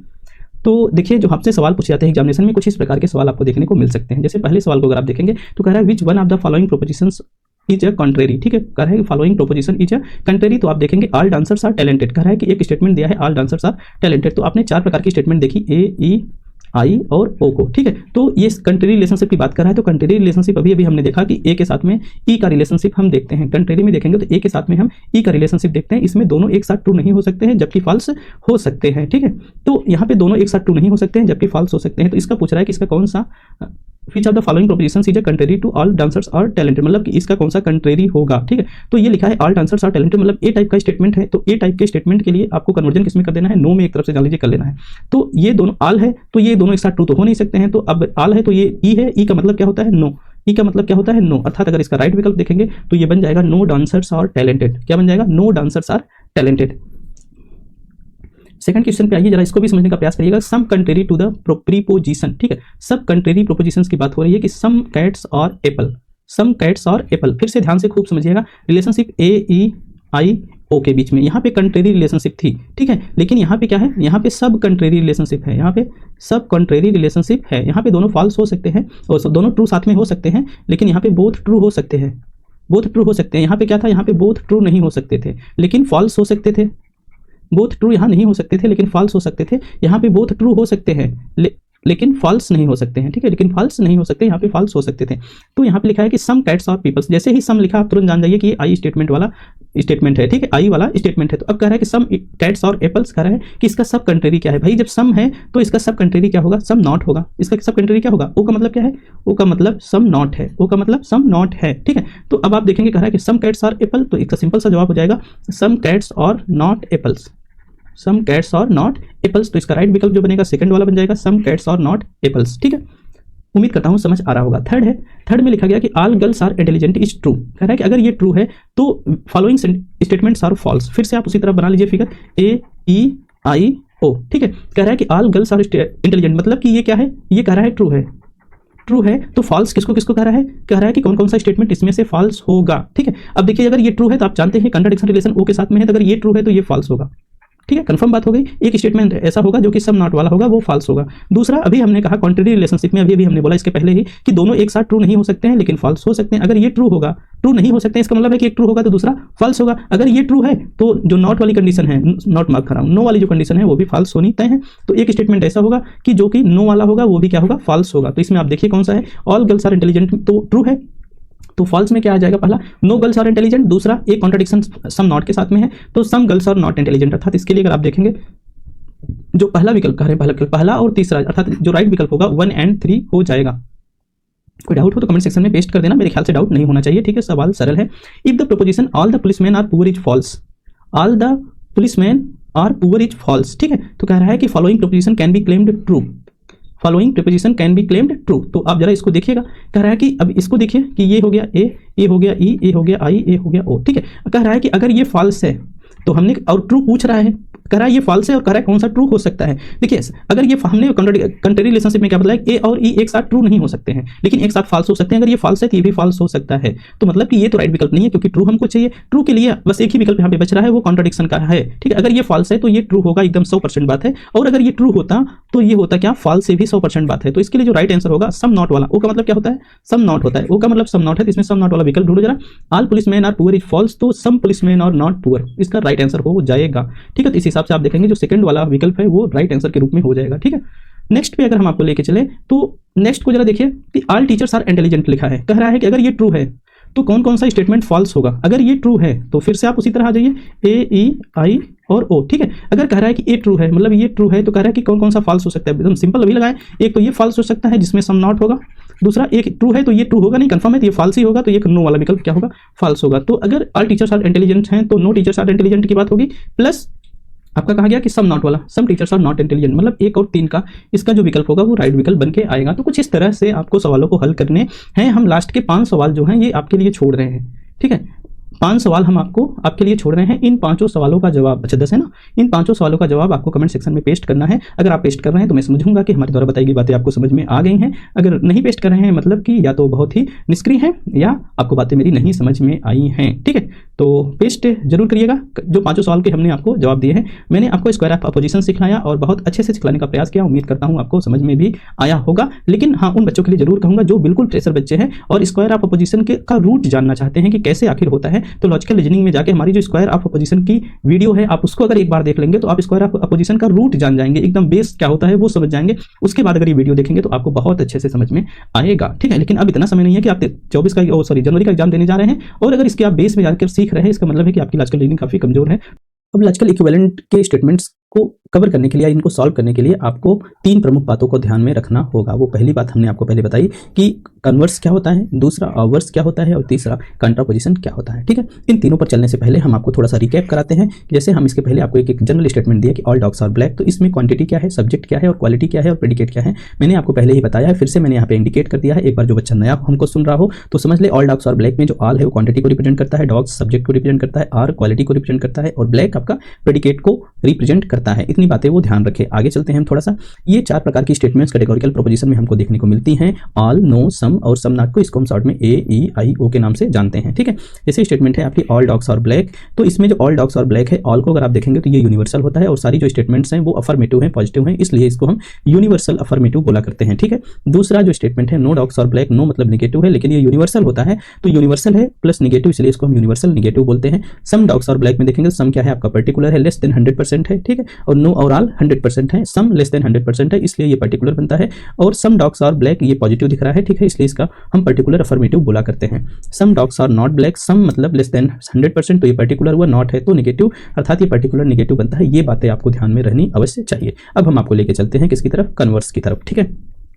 कन्वर्स में केवल एक बात को आपको ध्यान में रखना है, आपका कार्य हो जाएगा। वो ये है कि अगर कन्वर्स की आपको कोई एक स्टेटमेंट दी गई और बोला गया कि इसको कन्वर्स में कन्वर्ट करना है, तो इसका कन्वर्स निकालना है, तो आपको क्या करना है, केवल जो स्टेटमेंट दी गई है उसका सब्जेक्ट और उसके प्रेडिकेट को आपस में इंटरचेंज कर देना है। सब्जेक्ट को प्रेडिकेट की जगह, प्रेडिकेट को सब्जेक्ट की जगह। जैसे एक स्टेटमेंट यहाँ पे दिया गया है, no dogs are black. No dogs are black में आप देखेंगे तो यहाँ पे डॉग क्या है, ये सब्जेक्ट है, ठीक है, और जो ब्लैक है आपका क्या है, प्रेडिकेट है, ये प्रेडिकेट है। तो जब इसका आप कन्वर्स करेंगे तो कन्वर्स में आप देखेंगे अब नो तो अपनी जगह पे रहेगा, तो अब प्रेडिकेट की जगह सब्जेक्ट और सब्जेक्ट की जगह प्रेडिकेट, नो ब्लैक और डॉग, इसका कन्वर्स फॉर्म हो जाएगा, ठीक है। लेकिन आप लॉजिकल इक्विवेलेंट पढ़ रहे हैं, तो लॉजिकल इक्विवेलेंट में अगर आप कन्वर्स करने जाएंगे तो कन्वर्स करेंगे तो ऑल की जो केस होती है और जो ओ की केस होती है, अर्थात ऑल और सम नॉट की जो केस होती है, उसके अगर कन्वर्स बनाते हैं हम तो वो लॉजिकल इक्विवेलेंट नहीं होती हैं, ठीक है। लॉजिकल इक्विवेलेंट होने वाली जो स्टेटमेंट्स होती हैं केवल ई और आई हुआ करती है। मतलब कि अगर नो वाली स्टेटमेंट का और हम सम वाली स्टेटमेंट का अगर हम कन्वर्स करेंगे तो ये दोनों आपस में लॉजिकल इक्विवेलेंट रहेंगे, ठीक है। अगर आप ए की केस का और ओ की केस का मतलब ऑल और सम नॉट की केस को कन्वर्स करेंगे तो ये दोनों आपस में, जो आप ओरिजिनल है और जो आप कन्वर्स करेंगे, दोनों आपस में इक्विवेलेंट नहीं रहेंगे, ठीक है। तो जो हमें कन्वर्स करना है वो नो वाली और सम वाली केस का कन्वर्स करना है। उन दोनों के कन्वर्स हमसे पूछे भी नहीं जाएंगे, ठीक है, क्योंकि वो लॉजिकल इक्विवेलेंट नहीं होते हैं और आपसे लॉजिकल इक्विवेलेंट के सवाल पूछे जाते हैं, ठीक है। तो कन्वर्स में केवल सब्जेक्ट की जगह प्रेडिकेट को इंटरचेंज करना है, कन्वर्स हो जाएगा। कन्वर्स किसका किसका होता है, लॉजिकल इक्विवेलेंट केवल ई वाले का और आई वाले का। आगे चलते हैं ऑवर्स में। ऑवर्स में आपको दो बातों का ध्यान रखना है। पहला तो आपको वर्जन चेंज करना है, मतलब कि आपको ऑल की जगह नो कर देना है और सम की जगह सम नॉट कर देना है। ये वाइस वर्सा रिलेशन होता है। अगर नो है तो ऑल कर देना है, ऑल है तो नो करना है, सम है तो सम नॉट करना है, सम नॉट है तो सम कर देना। पहला काम ये कर देना है। दूसरा काम करना है add the non before the predicate. कहने का मतलब यह है कि प्रेडिकेट के आगे add non before the predicate, add non, ठीक है, add non before the predicate, ठीक है। तो आपको नॉन प्रेडिकेट के आगे क्या कर देना है, केवल नॉन ऐड कर देना है। कॉम्प्लीमेंट इसको बोला जाता है। प्रेडिकेट के आगे नॉन ऐड कर देना। दो बातें, पहला काम वर्जन चेंज करना है, दूसरे में प्रेडिकेट के आगे नॉन ऐड कर देना है। और एक प्रमुख बात यह है कि अगर ऑवर्स करने जा रहे हैं तो जो चारों प्रकार की कैटेगोरिकल स्टेटमेंट्स हैं, अगर चारों को आप ऑवर्स करेंगे तो ये चारों की चारों एक दूसरे के इक्विवेलेंट होती हैं। तो इसलिए इसमें आपको फिल्टर नहीं करना है कि केवल ई और आई, जो आपकी ई और आई की स्टेटमेंट ही लागू होती हैं जैसे कन्वर्स में, इसमें चारों की चारों स्टेटमेंट आपस में लॉजिकल इक्विवेलेंट होती हैं, ठीक है। अब ध्यान में रखिएगा, हम एग्जांपल आपको दिखला रहे हैं। एग्जांपल है कि all dogs are black, all dogs are black. तो इसमें पहला काम यह है कि भाई वर्जन चेंज करना है। जब आप इसका ऑवर्स बनाने जाएंगे पहले ऑल की जगह क्या कर देंगे, नो, ठीक है। और अब तो सब कुछ वही रहेगा, नो डॉग्स आर, लेकिन कहा गया कि add the non before the predicate. इसमें प्रेडिकेट कौन सा है, ब्लैक है, तो ब्लैक के आगे आपको क्या कर देना है, नॉन ऐड कर देना है। जैसे ही आप नॉन ऐड करेंगे ये इसके ऑवर्स फॉर्म में कन्वर्ट हो जाएगी, ठीक है। तो ऑल डॉग्स आर ब्लैक का जो लॉजिकल ऑवर्स फॉर्म है वो no dogs are non black है, ठीक है। और इसकी चारों की चारों स्टेटमेंट के ऑवर्स से इक्विवेलेंट होते हैं। तो जैसे नो डॉग्स आर ब्लैक है तो इसको आप नो को अब ऑल में कन्वर्ट करोगे, ऑल डॉग्स आर ब्लैक के आगे आप क्या लगा देंगे, प्रेडिकेट के आगे नॉन लगा देंगे, बस कोई दिक्कत नहीं है। सम डॉग्स आर ब्लैक है तो सम डॉग्स आर ब्लैक है, तो पहला तो आपको ये है कि सम की जगह आप सम नॉट करना है, तो क्या बन जाएगा ये some dogs are not, some dogs are not plus predicate के आगे आपको नॉन लगाना है, तो ये नॉन ब्लैक बन जाएगा, ठीक है।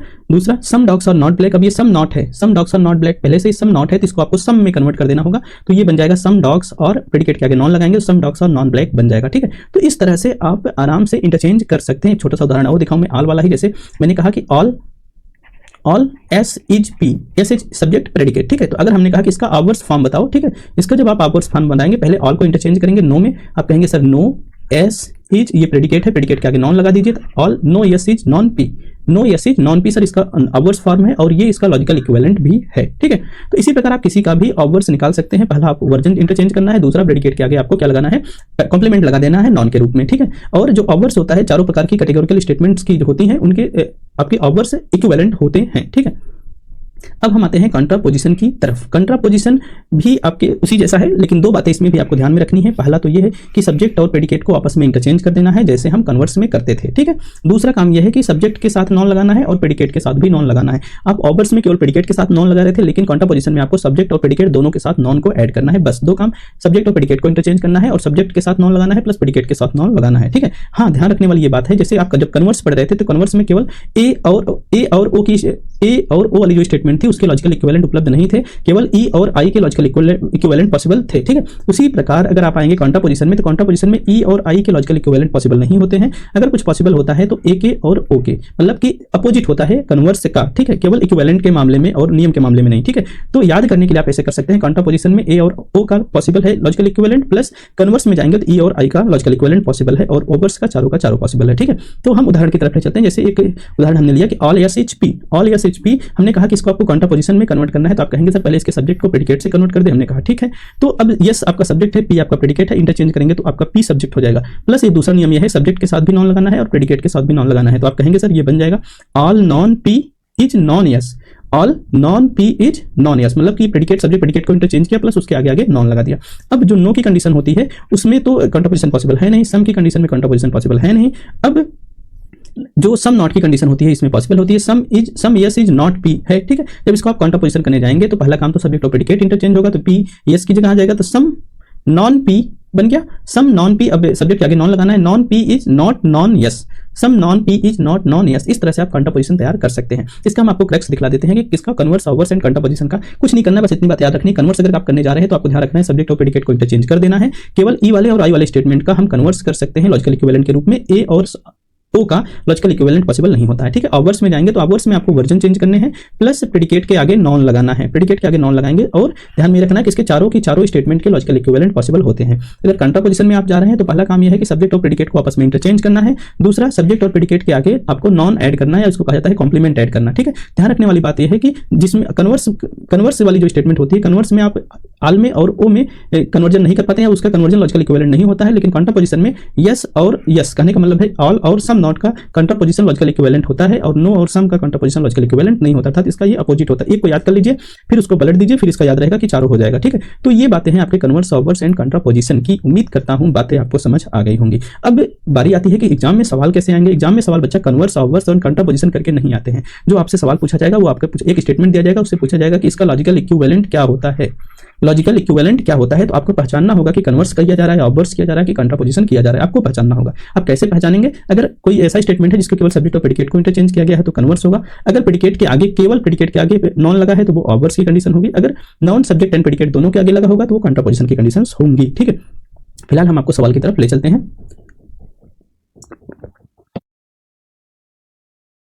देखिए आपके सामने पहला सवाल है, व्हाट इज इक्विवेलेंट ऑफ, पहला सवाल है what is equivalent of the statement all man are honest. ठीक है, ऑल मैन और हॉनेस्ट का लॉजिकल इक्विवेलेंट आपको देखना है। ठीक है, अब जैसे ही आपके पास स्टेटमेंट आए तो आपको दो तीन चीज याद आनी चाहिए, एक तो कन्वर्स, एक ओवर्स और एक काउंटर पोजीशन। ठीक है, ये आपको याद आना चाहिए। अब ये याद आने के बाद आपको याद क्या आना है, याद आपको आना है कि जो कन्वर्स होती है उसमें केवल हम नो का और केवल आई का कन्वर्जन लॉजिकल इक्विवेलेंट होता है। ठीक है, इसका तो चारों होता है और इसका केवल ए का होता है और केवल ओ का होता है, इन दोनों का नहीं होता है। तो ये बातें आपके माइंड में तुरंत आनी चाहिए। तो ऑल मेन और हॉनेस्ट है अगर, तो आप कंफर्म हो जाएंगे कि इसका कन्वर्स नहीं होगा, इसका कन्वर्स नहीं होगा क्योंकि इसका कन्वर्स लॉजिकल इक्विवेलेंट नहीं होता है। तो होगा क्या, या तो वो ओवर्स हो सकता है या तो काउंटर पोजीशन हो सकता है। आप तो विकल्प को देखना शुरू करिए। देखिए इसमें आपके सब्जेक्ट और प्रेडिकेट को इंटरचेंज किया है लेकिन इसका कन्वर्स पॉसिबल नहीं होता है, तो आप इसको क्या कर देंगे, ये तो पहले ही खत्म हो गया। अगर ये खत्म हो गया तो नॉन ऑफ द एबव भी खत्म हो जाएगा। ठीक है, अब आप देखेंगे ऑल नॉन मैन और नॉन हॉनेस्ट। ठीक है, ऑल नॉन मतलब काउंटर पोजीशन की स्थिति है, ये क्या है, काउंटर पोजीशन की स्थिति है। लेकिन काउंटर पोजीशन में देखिए मैन यहाँ पे है, ऑल नॉन मैन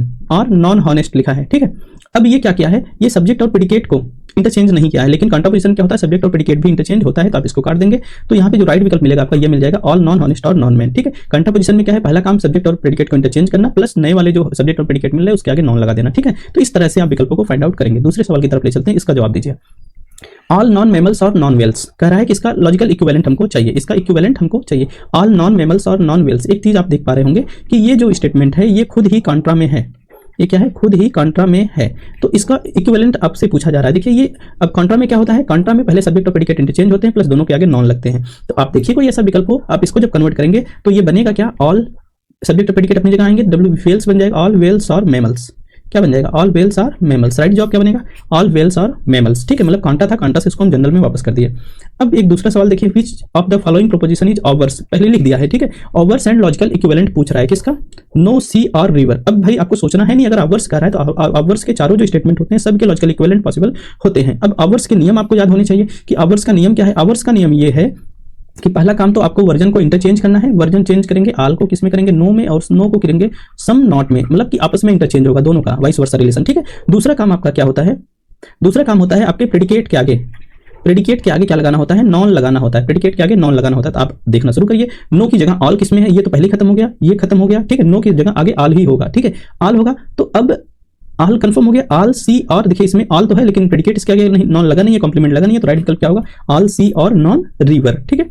आगे चले, एक सवाल और देख लीजिए, बाकी हम छोड़ दे रहे हैं आपके लिए। विच of the following statement is logically equivalent of the statements, लिखा गया नो कैट्स और नॉन फिलाइन, लिखा गया क्या, नो कैट्स और नॉन फिलाइन। अब कह रहा है कि लॉजिकल इक्विवेलेंट है। आप अगर स्थिति इसकी देखेंगे तो ये लिखा है नो, माफ करिएगा, ये लिखा है नो कैट्स और नॉन फिलाइन, नो कैट्स और नॉन फिलाइन लिखा है। इसका मतलब ये नॉन इसके आगे लगा है, मतलब प्रेडिकेट के आगे लगा है, तो कहने का मतलब ये पहले से ही ऑब्वर्स की कंडीशन में है।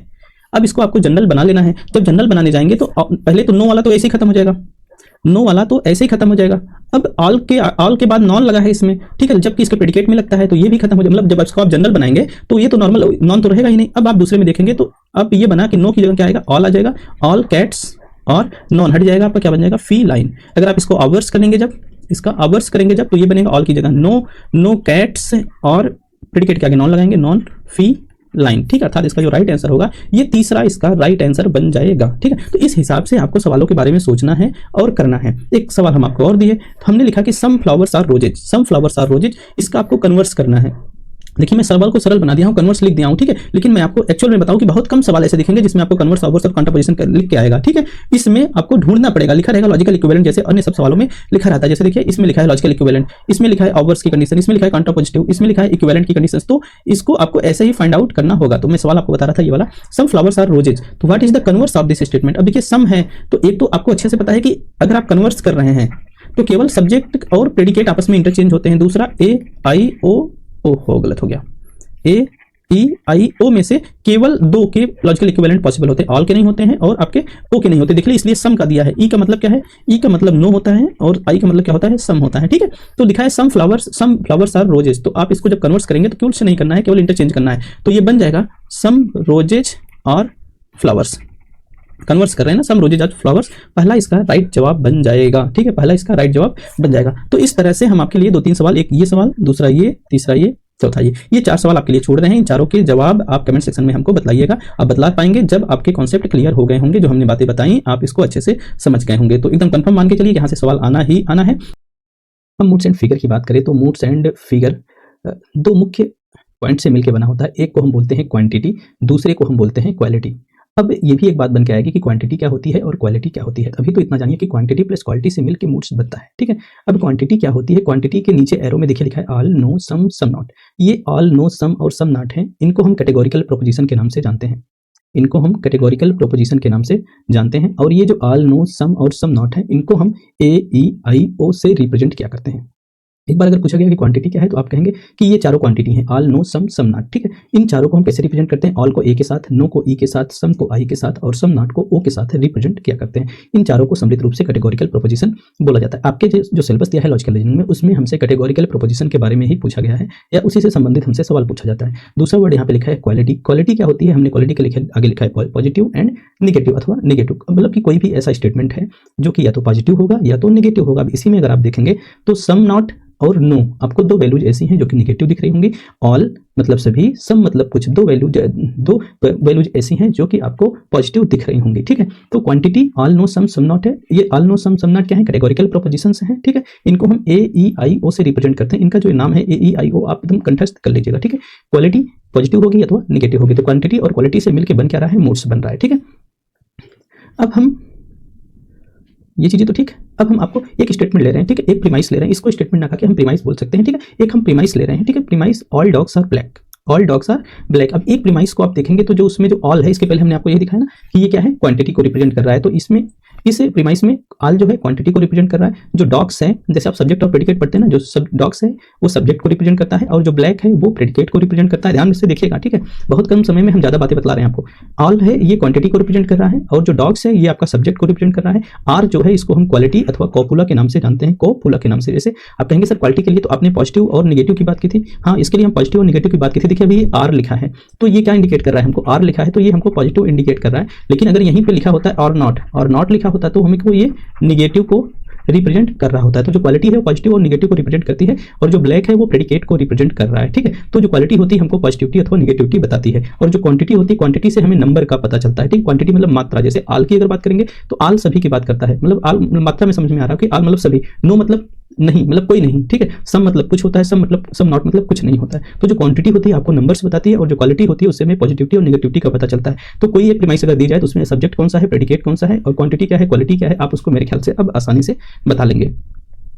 अब क्वांटिटी को अगर हम आगे पढ़ाएंगे तो क्वांटिटी दो प्रकार की आपको देखने को मिल जाएगी। जो क्वांटिटी होगी, एक क्वांटिटी को हम बोलते हैं यूनिवर्सल, दूसरे को हम बोलते हैं पर्टिकुलर। अब यूनिवर्सल का क्या मतलब होता है? यूनिवर्सल का मतलब कि जो सब की बात करें, जो सब की बात करें। अब सब की बात करने में हमने आपको कैटेगोरिकल प्रोपोजिशन में 4 बताए, एक को हमने बोला आल, एक को बोला नो, तीसरे को बोला मैं सम, और चौथे को बोला सम नॉट। तो जो यूनिवर्सल है, यूनिवर्सल सब की बात करता है। तो इन चारों में देखेंगे तो ऑल मतलब सभी होता है, ऑल जो है वो सब की बात करता है, जो नो है, नो मतलब नहीं होता, मतलब कोई भी नहीं, ठीक है। ये भी सब की बात करता है, ये सभी की बात करता है, और नो भी सभी की बात करता है।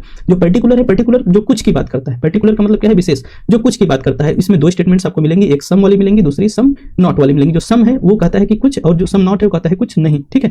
तो ये दोनों पर्टिकुलर हैं। क्वांटिटी दो प्रकार की, एक यूनिवर्सल, एक पर्टिकुलर। यूनिवर्सल का मतलब जो सब की बात करे, पर्टिकुलर का मतलब जो कुछ की बात करे। यूनिवर्सल में 2 स्टेटमेंट्स आएंगे, ऑल वाली आएंगी और नो वाली आएंगी। पर्टिकुलर में 2 प्रीमाइसेस या 2 स्टेटमेंट आएंगे, वो एक सम वाली आएगी, दूसरी सम नॉट वाली आएंगी। इसी प्रकार अगर आप क्वालिटी को देखेंगे तो क्वालिटी भी 2 प्रकार की होती है। वहां पे भी हमने बताया आपको, एक होती है पॉजिटिव, दूसरी होती है निगेटिव। अब पॉजिटिव को अगर देखेंगे तो जो 4 स्टेटमेंट उन्हीं की हम बात करेंगे बार बार, ऑल, नो, सम और सम नॉट। अगर पॉजिटिव को देखेंगे तो ऑल मतलब सभी होता है, इसमें कोई निगेटिविटी नहीं है, और सम मतलब कुछ होता है, नहीं होने से क्या अच्छा होता है, कुछ। तो ऑल और जो सम स्टेटमेंट्स होते हैं या प्रीमाइस होती हैं, स्टेटमेंट और प्रीमाइस एक ही है, ठीक है। तो जो आपकी ऑल और सम है, ये दोनों प्रीमाइस आपकी पॉजिटिव प्रीमाइस है। नो और सम नॉट वाली जो प्रीमाइस है, ये दोनों प्रीमाइसेस निगेटिव प्रीमाइस है, ठीक है। तो इनकी क्वालिटी क्या है? नो और सम नॉट वाली जहां भी लिखा रहेगा, जहां भी ऐसा लिखा रहेगा वो लिखे वो निगेटिव प्रीमाइस है, और जहां ऑल और सम लगा हुआ है वो पॉजिटिव प्रीमाइस है, ठीक है। अब इस टेबल के माध्यम से इस चीज को आप समझने का प्रयास करिए। ये जो चारों स्टेटमेंट अभी हम बात कर रहे थे, कौन कौन सी? ऑल की बात करी मैंने आपसे, नो की बात किया, सम की बात किया और सम नॉट की बात किया। ये 4 प्रकार के हमने स्टेटमेंट्स की हमने बात की। अब इन चारों प्रकार से संबंधित स्टेटमेंट हमने यहाँ पर लिख भी दिया। जैसे मैंने ऑल से रिलेटेड मैंने लिखा कि ऑल मतलब क्या होता है? ऑल डॉग्स आर ब्लैक, सभी डॉग्स क्या हैं? ब्लैक हैं, काले हैं, ठीक है। आप हम इसके पहले जो हमने आपको सिखाया, अगर इसमें से आप पूछेंगे इसकी क्वांटिटी क्या है तो आप कहेंगे सर ऑल है। हम कहेंगे इसकी क्वालिटी क्या है, आप कहेंगे सर ये पॉजिटिव है। क्या है? पॉजिटिव है, ये सभी की बात कर रहा है, ठीक है। इसमें कोई कुछ भी निगेटिव नहीं है। अब एक टर्म यहाँ पे हम और ऐड कर रहे हैं जिसको हम नेचर ऑफ क्वांटिटी कहते हैं और नेचर ऑफ क्वालिटी कहते हैं, ठीक है। इसके पहले हमने आपको यही सिखाया। ऑल डॉग्स आर ब्लैक की बात करेंगे तो आप कहेंगे सर ऑल जो होता है वो सब की बात करता है, और जो सब की बात करता है वो कौन होता है? यूनिवर्सल होता है, ठीक है।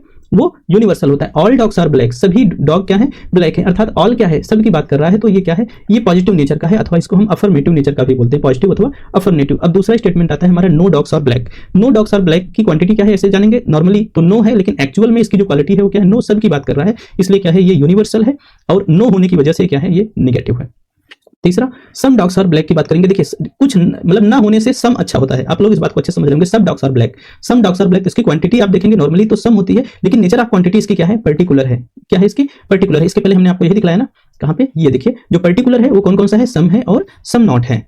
तो सम डॉग्स आर ब्लैक, इसकी जो नेचर ऑफ क्वालिटी क्या है? पर्टिकुलर है, और नेचर ऑफ क्वालिटी अब निगेटिव तो नहीं है ना होने से कुछ अच्छा होता है, इसलिए क्या है? ये पॉजिटिव है। इसको हम चाहे पॉजिटिव कहें अथवा अफर्मेटिव कहें। अब लास्ट स्टेटमेंट जो हमारा आता है वो सम डॉग्स आर ब्लैक का आता है। Some dogs are not black, माफ करिएगा, कुछ डॉग्स ब्लैक नहीं है, तो इसकी जो क्वांटिटी बन के आएगी, ये तो एक तो ये है नॉट लगा है, तो क्या है? ये निगेटिव बन रहा है, ये निगेटिव बना है और ये पॉजिटिव बना, ठीक है। दूसरा, अब सम नॉट है, मतलब कुछ की बात कर रहा है, कुछ की बात कर रहा है, तो ये क्या है? आपका पर्टिकुलर है, और नॉट है तो ये क्या है?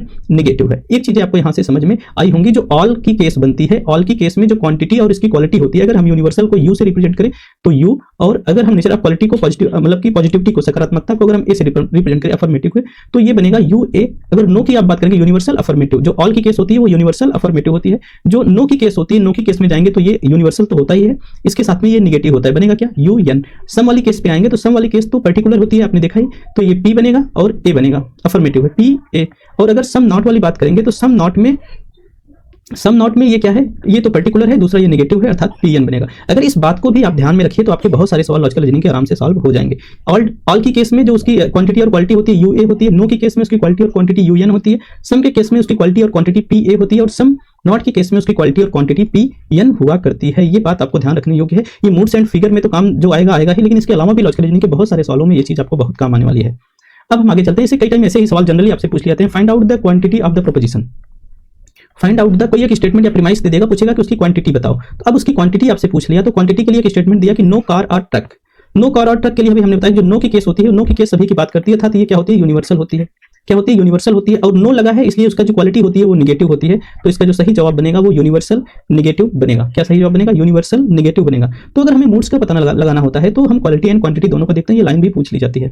एक दूसरा टेबल है आपके सामने, इस टेबल को बहुत ध्यान से देखिएगा, ठीक है। हमने यहाँ पे चारों कैटेगोरिकल प्रोपोजिशन को इनपुट किया है। एक को हमने बोला ऑल, नो, सम और सम नॉट, ठीक है। अब अगर इसकी क्वांटिटी की बात करेंगे तो क्वांटिटी अब तक तो आप समझ गए होंगे, ऑल की जो क्वांटिटी होती है, क्वांटिटी वो होती है आपकी यूनिवर्सल, नो की भी यूनिवर्सल, सम की पर्टिकुलर और सम नॉट की भी पर्टिकुलर होती है। अगर क्वालिटी पे आएंगे इसकी, तो इसकी जो क्वालिटी होती है वो पॉजिटिव होती है, affirmative, negative, positive, affirmative and negative हुआ करती है। इसके पहले हमने ऑल के बारे में आपको बताया था कि ऑल को हम ए से रिप्रेजेंट करते हैं, नो को ई से रिप्रेजेंट करते हैं, सम को आई से रिप्रेजेंट करते हैं और सम नॉट को हम ओ से रिप्रेजेंट किया करते हैं, ठीक है। इस जो ये चारों अक्षर ए ई आई ओ, इसको आप जरूर से जरूर याद कर लीजिएगा, क्योंकि जब हम आपको स्क्वायर ऑफ अपोजिशन बताएंगे उसमें इसका प्रयोग बहुत ज्यादा होगा, ठीक है। अब आप कहेंगे सर मूड्स के बारे में कुछ बताएं, तो मूड्स क्या है कि जैसे ऑल की केस में जो ऑल का मूड होता है वो ए होता है, ध्यान में रखिएगा। जो ई का मूड होता है वो ई होता है, जो सम के केस का मूड होता है वो आई होता है, और सम नॉट की केस का मूड होता है वो होता है। आप कहेंगे सर कुछ समझ में नहीं आया। मैं कह रहा हूं कितना आपको ध्यान रखना है कि जो ऑल की स्टेटमेंट, कोई एक ऐसी स्टेटमेंट है जिसमें ऑल लगा हुआ है तो उसका मूड ए होगा, कोई एक स्टेटमेंट ऐसा है जिसमें नो लगा हुआ है तो उसका मूड ई होगा, कोई एक स्टेटमेंट ऐसा है जिसमें सम लगा है तो उसका मूड आई होगा, और सम नॉट लगा है तो ओ होगा। हम सवाल के माध्यम से आपको समझा रहे हैं, ठीक है। अब एक सवाल हमारे सामने है, find out the mood off this proposition. एक प्रोपोजिशन हमको दिया गया है, अब कहा जा रहा है कि इसका आप हमें मूड बताएं। अब जो पहला प्रीमाइस है हमको नो यस और पी, ठीक है। जो दूसरी प्रीमाइस है हमको सम एस और पी, और कंक्लूजन में हमको लिखा गया कि सम एस और नॉट पी। तो हमें कहा गया कि इसका आपको मूड बताना है। क्या बताना है, इसका आपको मूड बताना है। तो हमने अभी जस्ट आपसे बात की कि जो नो की केस होती है उसका जो मूड होता है ई होता है, सम की केस का मूड आई होता है, सम नॉट की केस का मूड ओ होता है, और ऑल की केस का मूड जो होता है ए होता है। तो आगे चलते हैं, यहाँ पे लिखा है नो, यहाँ पे लिखा है नो, और जो नो का मूड होता है वो ई होता है, और जो सम के केस का मूड होता है वो आई होता है, और सम यस और नॉट पे लिखा है, और जो सम नॉट का मूड होता है वो होता है। तो आप कहेंगे सर इसका आंसर हो क्या होगा, इसका आंसर बच्चा यही होगा ई आई ओ, ई आई ओ, ठीक है। एक दूसरा एग्जांपल हम देते हैं, आप उसको बताने का प्रयास करिए। इसमें भी आपको मूड फाइंड आउट करना है। अब मूड फाइंड आउट करना है तो आपको दो प्रीमाइस और एक कंक्लूजन दिया गया है, ठीक है। इस पूरे को हम आर्गुमेंट बोलते हैं। इस बात को भी हम आगे बतलाएंगे, हमारी प्लेलिस्ट में जाकर देखेंगे तो आपको मिल जाएगा। इस पूरे को हम आर्गुमेंट बोलते हैं, और जो एक आर्गुमेंट होता है उसमें कम से कम दो प्रीमाइस, कम से कम दो प्रीमाइस और एक कंक्लूजन होना चाहिए, एक कंक्लूजन होना चाहिए, ठीक है। ध्यान में रखिएगा, ये पूरे को हम क्या बोल रहे हैं, आर्गुमेंट बोलते हैं, और एक आर्गुमेंट में कम से कम दो प्रीमाइस और एक कंक्लूजन होना चाहिए। कम से कम दो प्रीमाइस का मतलब क्या है कि भाई प्रीमाइस दो से अधिक भी हो सकती हैं, लेकिन कम से कम दो प्रीमाइस होनी चाहिए। तो अब आपके सामने ये आर्गुमेंट है, ठीक है। तो इसमें प्रीमाइस 1 है नो कैट और डॉग, प्रीमाइस 2 है ऑल डॉग और गोट, और कंक्लूजन में दिया गया है सम गोट और नॉट कैट, ठीक है। तो इसका मूड हमसे पूछा गया। अभी हमने देखा कि जो नो होता है, नो का जो मूड होता है ई होता है, और जो ऑल होता है, ऑल का जो मूड होता है वो ए होता है, और जो सम नॉट का मूड होता है वो होता है। तो अर्थात इसका जो राइट आंसर बन के आएगा वो ई ए ओ आएगा। तो आप पीवाईक्यू उठा के देखिएगा, जिसमें मूड पूछा होगा उसमें आप यही कॉन्सेप्ट लगा दीजिएगा, सबके सब जवाब आपको मिल जाएंगे, ठीक है। तो ये दो बातें। अच्छा, एक क्वेश्चन और है, इसमें भी आपको मूड फाइंड आउट करना है, मूड फाइंड आउट करना है। तो दो प्रीमाइस है आपके सामने और एक कंक्लूजन है। देखिए ये भी एक आर्गुमेंट्स है, इसमें क्या है कि दो प्रीमाइस है और एक कंक्लूजन दिया गया है, ठीक है।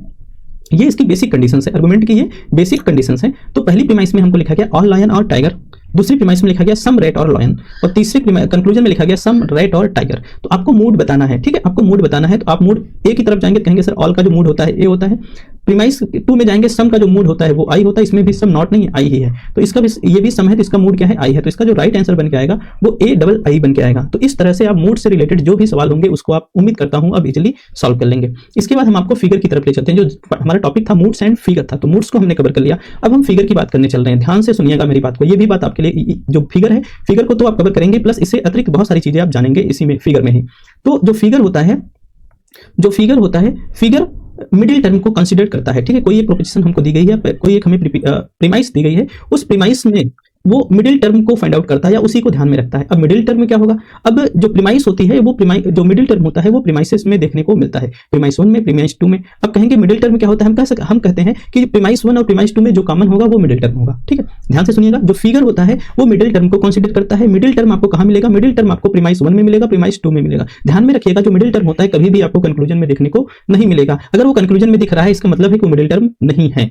तो जो फिगर है वो मिडिल टर्म को कंसीडर करता है, और जो मिडिल टर्म होता है आपको प्रीमाइस 1 में और प्रीमाइस 2 में देखने को मिल जाएगा, ठीक। और प्रीमाइस 2 में आपको देखने को मिल जाएगा। अब प्रीमाइस 2 माफ करिएगा, एक लाइन और नहीं लिख के, प्रीमाइस 1 और प्रीमाइस 2 में देखने को मिल जाएगा। तो प्रीमाइस 1 में और प्रीमाइस 2 में जो कॉमन होगा वही आपका मिडिल टर्म होगा, हम दिखला रहे हैं आपको, ठीक है। अब जो टर्म होते हैं वो 3 प्रकार के होते हैं। मिडिल टर्म के अलावा भी 2 अन्य टर्म होते हैं। जो टर्म होते हैं 3 होते हैं। एक को हम बोलते हैं मेजर टर्म, दूसरे को हम बोलते हैं मिडिल टर्म और तीसरे को हम बोलते हैं माइनर टर्म। ठीक है, 3 टर्म हो गए। अब हम तीनों को देखते हैं। एक हमने आर्गुमेंट्स लिया पूरा, ठीक है, इसमें 2 प्रीमाइसेज है और एक कंक्लूजन है। खूब ध्यान से समझने का प्रयास करिएगा। हमने इसके पहले आपसे कहा कि जो मिडिल टर्म होती है प्रीमाइस 1 और प्रीमाइस 2 में हुआ करती है। ये भी लाइन हमने आपसे बोली कि जो मिडिल टर्म होती है प्रीमाइस 1 और प्रीमाइस 2 में कॉमन हुआ करती है। तो प्रीमाइस 1 में देखिए लिखा है all human are mortal, premise 2 में लिखा गया कि all Greeks are human, conclusion में लिखा गया therefore all Greeks are mortal. तो प्रीमाइस 1 और प्रीमाइस 2 में कॉमन क्या है? प्रीमाइस 1 और प्रीमाइस 2 में कॉमन जो वर्ड है वो ह्यूमन है। आप देखिए ऑल तो आपकी क्वालिटी है, इसको छोड़ दीजिएगा, ठीक है, ह्यूमन कॉमन है। तो ये जो ह्यूमन है आपका ये मिडिल टर्म बनेगा। क्या बनेगा? मिडिल टर्म बनेगा। तो यही प्रीमाइस 1 प्रीमाइस 2 का कॉमन है, तो ये मिडिल टर्म जो फिगर है इसी मिडिल टर्म को कंसीडर करता है। इसके अलावा हमने आपको 2 टर्म और बताए थे, एक माइनर टर्म, दूसरा मेजर टर्म। ठीक है, अब आप कंक्लूजन पे आ जाइए। कंक्लूजन पे मैंने आपसे ये भी बोला था जो मिडिल टर्म होता है वो कंक्लूजन में नहीं आता है। ह्यूमन आपका मिडिल टर्म है, देखिए ह्यूमन कंक्लूजन में है नहीं है। ठीक है, अब कंक्लूजन में आ जाइए। कंक्लूजन का जो प्रेडिकेट होता है, इस लाइन ध्यान को रखिएगा, कंक्लूजन का जो प्रेडिकेट होता है, सब्जेक्ट तो ये होगा ना, ऑल ग्रीक्स होगा, कंक्लूजन का जो प्रेडिकेट होता है वो आपका होता है मेजर टर्म। ठीक है, वो होता है आपका मेजर टर्म, और जो कंक्लूजन का सब्जेक्ट होता है वो होता है आपका माइनर टर्म। मेरी बातों को ध्यान में रखिएगा, कंक्लूजन का जो सब्जेक्ट होता है वो होता है माइनर टर्म, कंक्लूजन का जो प्रेडिकेट होता है वो होता है मेजर टर्म। ठीक है, अब आप कहेंगे सर मेजर टर्म और माइनर टर्म हम जान के क्या करेंगे? मेजर टर्म और माइनर टर्म जानकर आप ये क्लियर कर पाएंगे कि कौन सी मेजर प्रीमाइस होती है और कौन सी माइनर प्रीमाइस होती है। प्रीमाइसेज भी 2 होती है, एक माइनर होती है, दूसरी मेजर होती है। कहेंगे सर आप ऐसे कैसे जान पाएंगे? जिस प्रीमाइस में मेजर टर्म आएगा, ध्यान से सुनिएगा, हमने कंक्लूजन में देखा कंक्लूजन के प्रेडिकेट में जो वर्ड है वो आपका मेजर टर्म है, उसके जो सब्जेक्ट में वर्ड है वो माइनर टर्म। अब मैं बोल रहा हूं कि जिस प्रीमाइस में, जिस प्रीमाइस 2 है ना, P1 P2, जिस प्रीमाइस में मेजर टर्म आएगा वो मेजर प्रीमाइस होगी। तो मेजर जो वर्ड है मेजर टर्म कहां क्या है? मोर्टल है। मोर्टल किस में आया है? प्रीमाइस 1 में आया है। तो जो आपकी मेजर प्रीमाइस होगी वो प्रीमाइस 1 होगी। हालांकि किसी भी आर्गुमेंट में जो मेजर प्रीमाइस होगी हमेशा पहले आती है।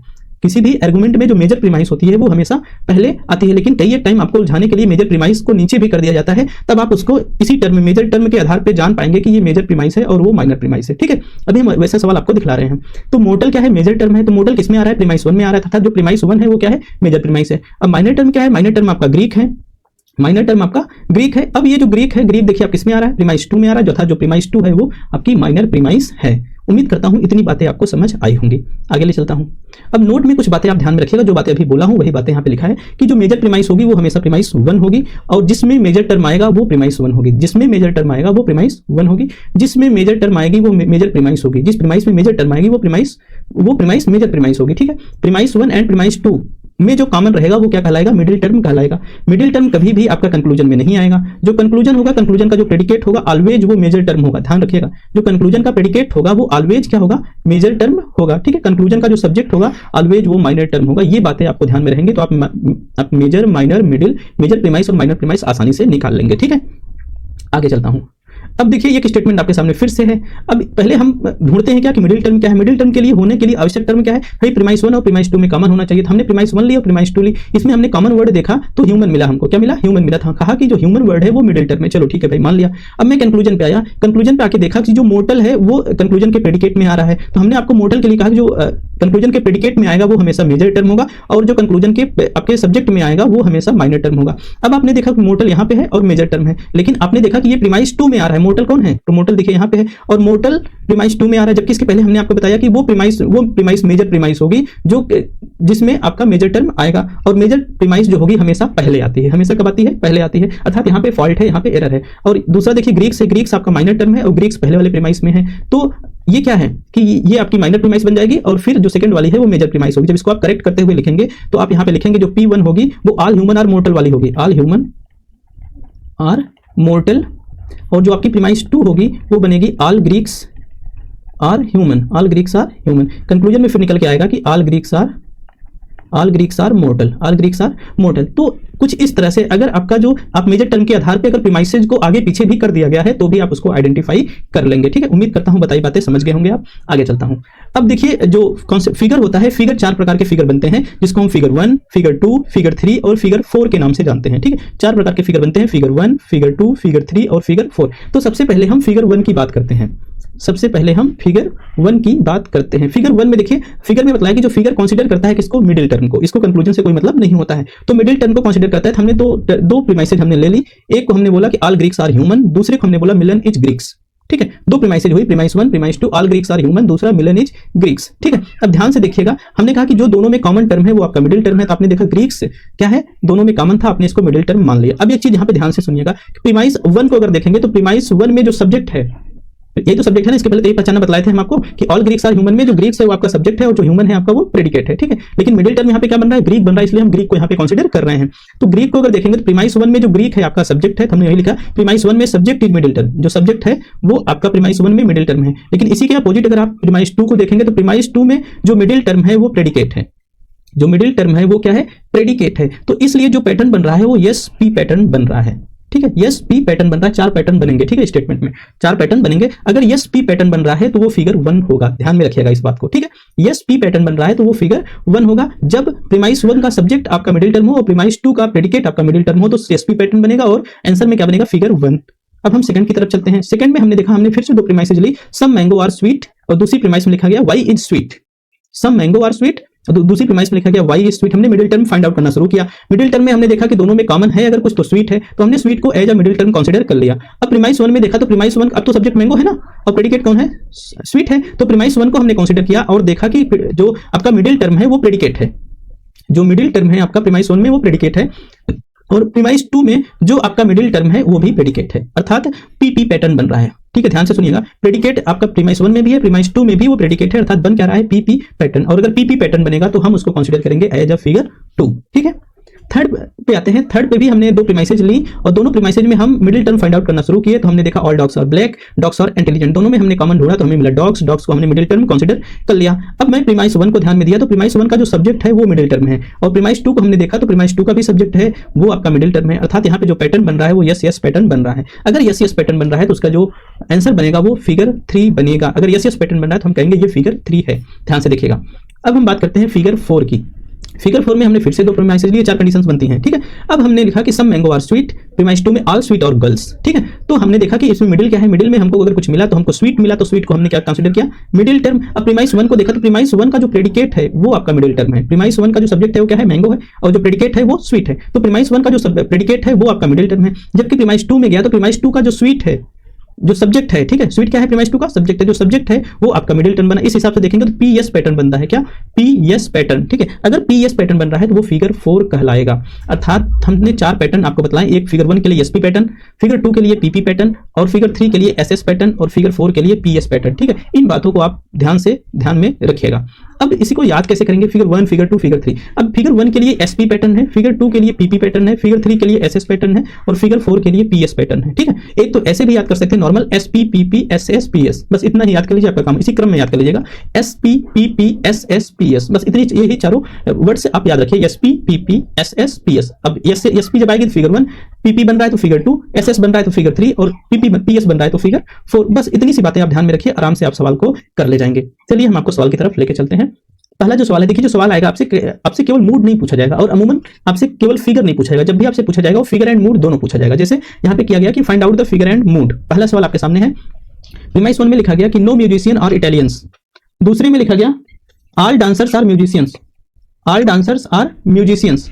अब ऑल डांसर्स आर म्यूजिशियंस हैं, अगर जो प्रीमाइस 2 है ऑल डांसर्स आर म्यूजिशियन लिखा है, ठीक है, और कंक्लूजन में लिखा है no dancer are Italians, no dancers are Italians, ठीक है। तो प्रीमाइस 1, प्रीमाइस 2 और प्रीमाइस 3।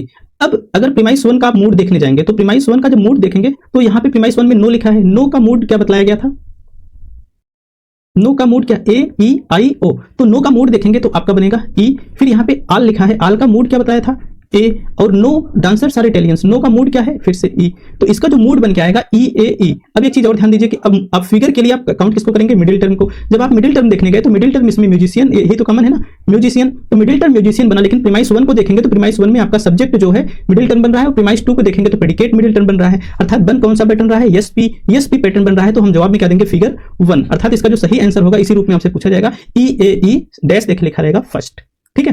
एक और सवाल दिखाते हैं, कॉन्सेप्ट आपका क्लियर हो जाएगा। इसमें भी आपको फाइंड आउट करना है फिगर एंड मूड, ठीक है। तो चारों ये स्टेटमेंट आपके सामने है। तो ऑल के लिए पहले मूड देखना शुरू कर रहे हैं। ऑल के लिए देखेंगे तो ऑल के लिए जो मूड होगा ए, और प्रीमाइस 2 के लिए नो के लिए देखेंगे तो नो के लिए जो मूड होगा बनेगा ई।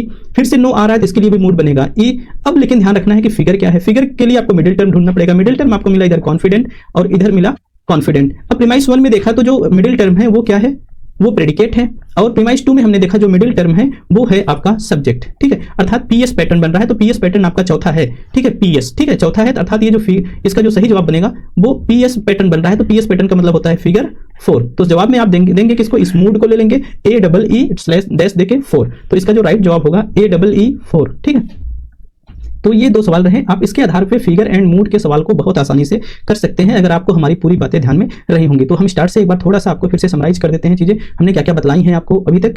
हमने आपको इंट्रोडक्शन दिया मूड का कि क्वांटिटी और क्वालिटी के आधार पर हम मूड का चयन करते हैं। जो क्वांटिटी होती है 4 है, इन 4 को हम AEIO से रिप्रेजेंट करते हैं। क्वालिटी पॉजिटिव अथवा नेगेटिव होती है, जो चारों होते हैं इनको हम कैटेगोरिकल प्रोपोजिशन कहते हैं। हमने एक स्टेटमेंट दिया ऑल डॉग्स आर ब्लैक, तो इसमें डॉग्स आपका सब्जेक्ट बनता है और आपका क्वालिटी अथवा कॉपुला इसको हम बोलते हैं, ब्लैक आपका प्रेडिकेट बनता है, ठीक है। तो ऑल इसमें क्वांटिटी है और इसमें क्या है क्वालिटी, जो क्वांटिटी होती है वो नंबर बताती है, जो क्वालिटी होती है वो पॉजिटिव अथवा नेगेटिविटी बताती है। क्वांटिटी जो होती है 2 होती है, यूनिवर्सल एंड पर्टिकुलर। यूनिवर्सल मतलब जो सबकी बात करता है, और पर्टिकुलर मतलब जो कुछ की बात करता है। यूनिवर्सल में देखेंगे तो सबकी बात करने वाले में 2 मिलेंगे, ऑल और नो। कुछ की बात करने वाले में 2 मिलेंगे, सम और सम नॉट, ठीक है। क्वालिटी पे आएंगे तो क्वालिटी 2 पॉजिटिव अथवा नेगेटिव। पॉजिटिव में देखेंगे तो ऑल और सम पॉजिटिव नेचर के होंगे, और जो नेगेटिव होंगे no and some not negative nature के होंगे। अब इस पूरे फिगर टेबल को हमने दिखाया कि एक स्टेटमेंट दिया भाई ऑल डॉग्स आर ब्लैक में आपका जो नेचर ऑफ क्वांटिटी है वो यूनिवर्सल है और ये पॉजिटिव अथवा अफर्मेटिव है। नो की केस में देखेंगे तो नो की केस में क्वांटिटी जो आपकी यूनिवर्सल होती है लेकिन क्वालिटी नेगेटिव होती है। सम के केस में देखेंगे तो क्वांटिटी आपकी पर्टिकुलर होती है और क्वालिटी आपकी अफर्मेटिव होती है। और सम नॉट की केस में देखेंगे जो क्वांटिटी होती है वो पर्टिकुलर होती है और नेचर ऑफ क्वालिटी वो होती है आपकी नेगेटिव, ठीक है।